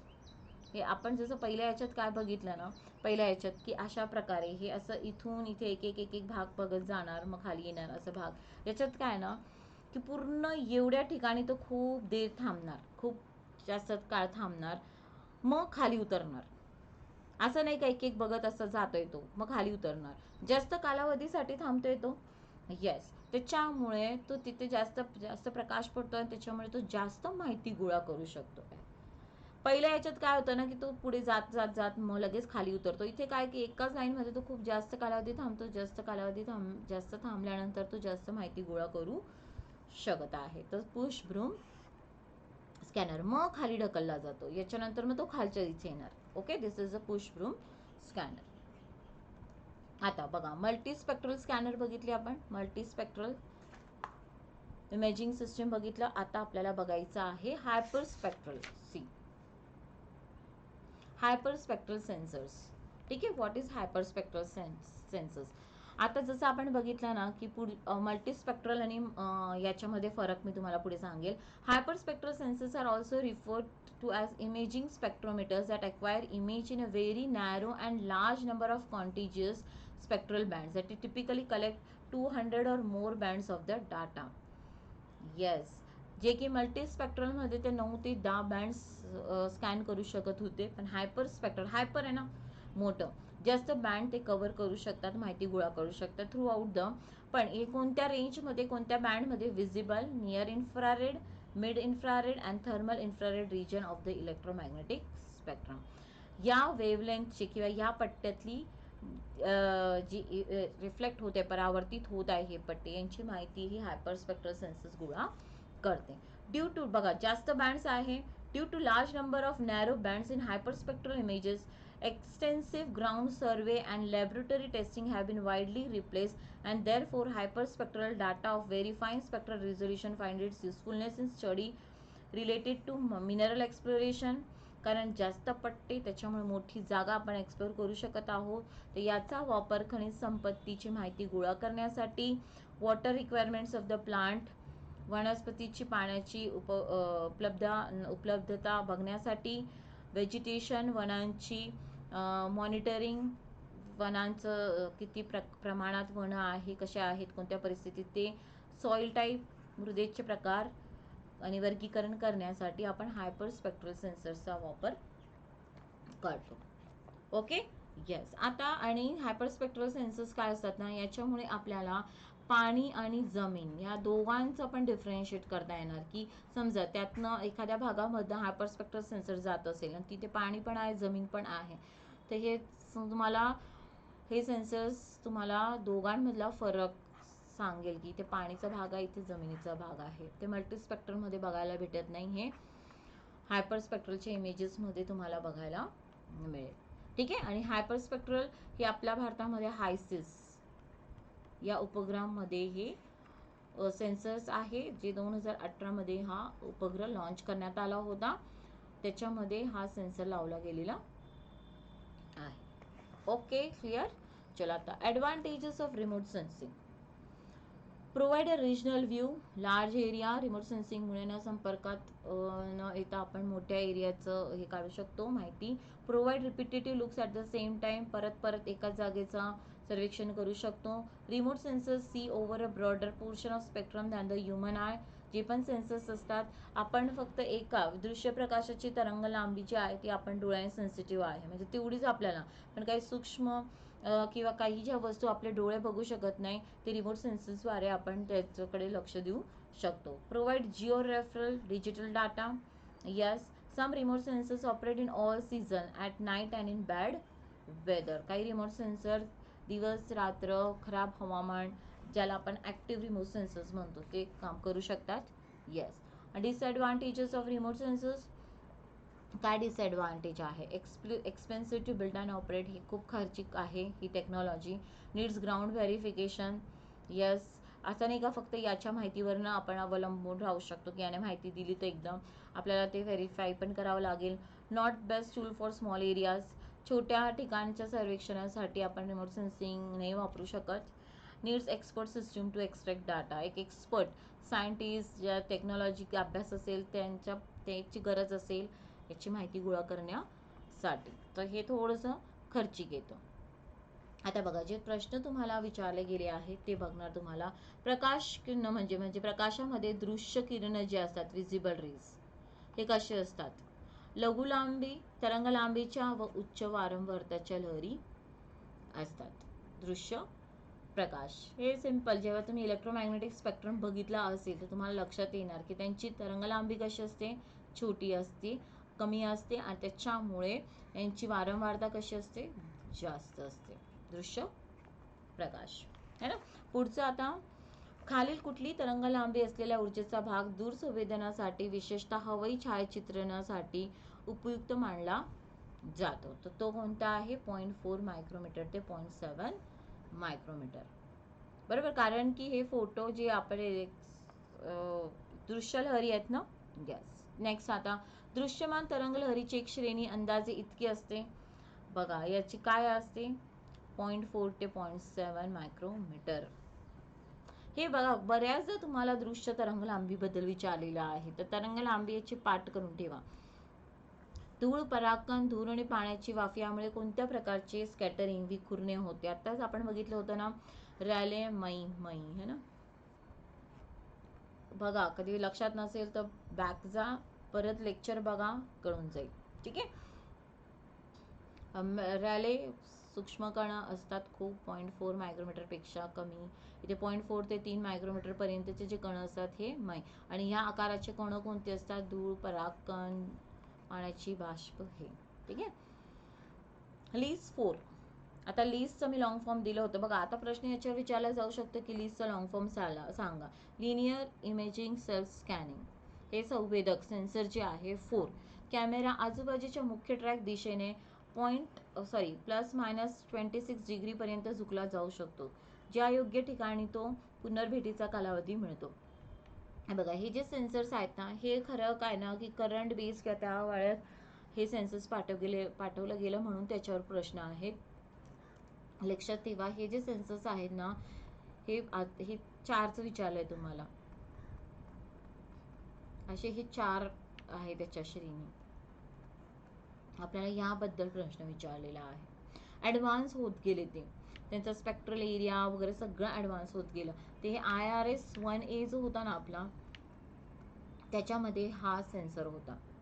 हा जो सॅटेलाइट होता ना त्याच्यामध्ये हा सेन्सर होता. आणि हा परत त्या ठिकाणी फिरत जाऊन परत त्याच ठिकाणी, समजा एखादा हा ठिकाण आहे, इथून याने स्कॅन केलं, परत फिरून आल्यानंतर 22 दिवसानंतर परत तो इथे येत होता. तर लिस्टचं परत पुनर्भेटीचा कालावधी किती होता? 22 दिवस. रिव्हिजिटिंग टाइम. लिस्ट 2 जो होता हा IRS-1A, 1B आणि P2, IRS-P2 या उपग्रहामध्ये हे संवेदक होते सेन्सर्स. यांचा पण पुनर्भेटीचा कालावधी किती होता? 22 दिवसाचा. आलं लक्षात? येस. आता लिस्ट 3. आता जसं आपण बघतो ना की हे रिसोर्स सेट याच्यामध्ये याचा वापर केला गेलेला. यांचा पुनर्भेटीचा कालावधी केवढा होता? 5 दिवस. अगेन लिस्ट 4 हे कोणत्या याच्यामध्ये उपग्रहामध्ये होतं? हे रिसोर्स सॅट 2. एक मिनिट हा. रिसोर्स सॅट 1 आणि 2 मध्ये हे सेन्सर्स वापरले गेलेले आहेत. लिस्ट यांचा आपण परत एकदा एक जागा विजिट केल्यानंतर परत तिथे किती दिवसाने येतात? हे 5 दिवसाने. तर हे असं आहे ना की हा जो प्रश्न होता ना हा थोडासा म्हणतो ना की जे तुम्हाला कधी माहीत असेल तरच येणार, थोडं डिटेल अभ्यास केला असेल तर ह्याच्यासाठी काही कोर्सेस वगैरे असतील ते तुम्ही अटेंड करा. मी लॉन्च करणारच आहे तसं पण पूर्ण टेक्निकल कोर्सेस, तर त्याच आपण करंट अफेअर्सला घेऊन बघतो तर होईल. आता सध्या एवढं ठीक आहे. आता बघा लँडसेट 1, 2 व 3 वरील बहुवर्णपट्टीय स्कॅनिंग म्हणजेच मल्टी स्पेक्ट्रल स्कॅनिंग प्रणाली 185 किलोमीटरची स्वात रुंदीत कोणत्या 4 तरंग लांबीचा अंतर्भाव करते? अगेन हा प्रश्न पण तसंच आहे, माहिती असेल तर. तसं दृश्य याचं डायरेक्ट उत्तर मी आता इथे तुम्हाला सांगेल आणि याची काही जे इमेजेस आहेत ना हे मी तुम्हाला ग्रुपवर शेअर करते. याचे चार्ट्स डायरेक्ट आहे, ते हे पाठच करावं लागते, ते समजण्याचा भाग नाही आहे की या तरंग लांबीत हे काम करत असतं. तर दृश्यमान वर्णपटातील हे इथपर्यंत अवरक्त वर्ण म्हणजे इन्फ्रारेड स्पेक्ट्रमचा आहे. कारण की 1, 2, 3 आहे ना, 1, 2 आणि 3 वर्ण. ठीक आहे, तर हे एक पॉइंट लक्षात ठेवणार तुम्ही. यस. आता पुढे दूर संवेदन तंत्रामध्ये वर्णपटलाच्या विविध पट्ट्यातील सहाय्याने केल्या जाणाऱ्या समीक्षण पद्धतीस बहुवर्णपटेली म्हणजे मल्टीस्पेक्ट्रल स्कॅनर असे म्हणतात. आता इथे संस्था दिलेल्या आहेत की हे मल्टीस्पेक्ट्रल स्कॅनर हे कोणी तयार केले? तर भारतात MS space application centre Ahmedabad या संस्थेने विकसित केलेले आहे. हे कोणी तयार केलेले आहे? Space application centre Ahmedabad. ठीक आहे. MSS मध्ये प्रतिमाचे चित्र काढण्यासाठी व बिनतारी संदेशद्वारे वर्णक्रम पाठवण्यासाठी एकत्रित क्षमता एकाच उपकरणात असते. यस, हे पण बरोबर आहे. तर अ आणि ब हे बरोबर आहे. ठीक आहे. आता हे बघा हा क्वेश्चन जो आहे ना it's very sensible question actually. आपण ऑलरेडी MSS मध्ये काय बघितलं होतं की हे पॅसिव्ह रिमोट सेन्सिंगचा प्रकार आहे. म्हणजे सूर्य ऊर्जा पाठवत असते आणि मग ती रिफ्लेक्ट होऊन बाहेर पाठवते, मग ती कॅच करून आपण माहिती गोळा करतो. बरोबर. आता बघा बहुवर्णपटलीय समीक्षणामध्ये संदेश सोडून ते भूपृष्ठावरून परावर्तित होऊन आल्यावर नोंद केली जाते. हे संदेश आहे का? नाही.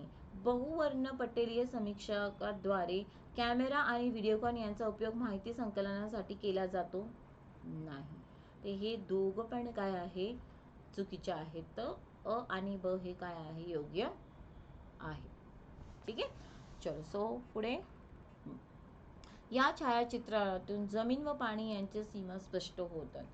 तर कोणाद्वारे स्पष्ट होतात? इन्फ्रारेड. कोणाद्वारे स्पष्ट होतात? हे इन्फ्रारेड. का? कारण इन्फ्रारेड जे असतात ना नियर इन्फ्रारेड, हे इन्फ्रारेड काय करतो ना पाणी याला सगळं काय करतं? शोषून घेत असतो. पाणी याला काय करतं? शोषून घेत असतो. म्हणून पाण्याचा भाग हे काय असतं? ह्या इमेजकडे नका लक्ष देऊ तुम्ही. ही माझ्या DTP वाल्याने एक्स्ट्रा सेंड केली, मला दुसऱ्या ठिकाणी पाठवली होती त्याला की याच्यात घे. तर इन्फ्रारेड हे काय करतात ना, इन्फ्रारेड किरण पाणी जेव्हा हे किरण पाणीवर पडतात ना तर पाणी या इन्फ्रारेडला पूर्ण शोषून घेतात. त्याच्यामुळे हे परावर्तित होते आणि हा भाग कसा दिसतो? काळा किंवा गडद दिसतो. आलं लक्षात? आणि जमीन ही परत सोडते पण, म्हणून हे जास्त गडद दिसत नाही. त्याच्यावरनं हे पाणी असेल आणि हा जमिनीचा भाग असेल हे आपण स्पष्ट करू शकतो. कोणामुळे? इन्फ्रारेडमुळे. ओके. चलो सो इथेच तुमचं रिमोट सेन्सिंग कंप्लीट झालं. थोडं एक्झॉस्टिव्ह होता लेक्चर, बट व्हेरी इम्पॉर्टंट. फटाफट बघून घेणार.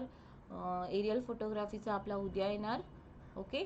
काही क्वेश्चन्स असतील तर मला विचारत जा. ठीक आहे. चलो थँक्यू.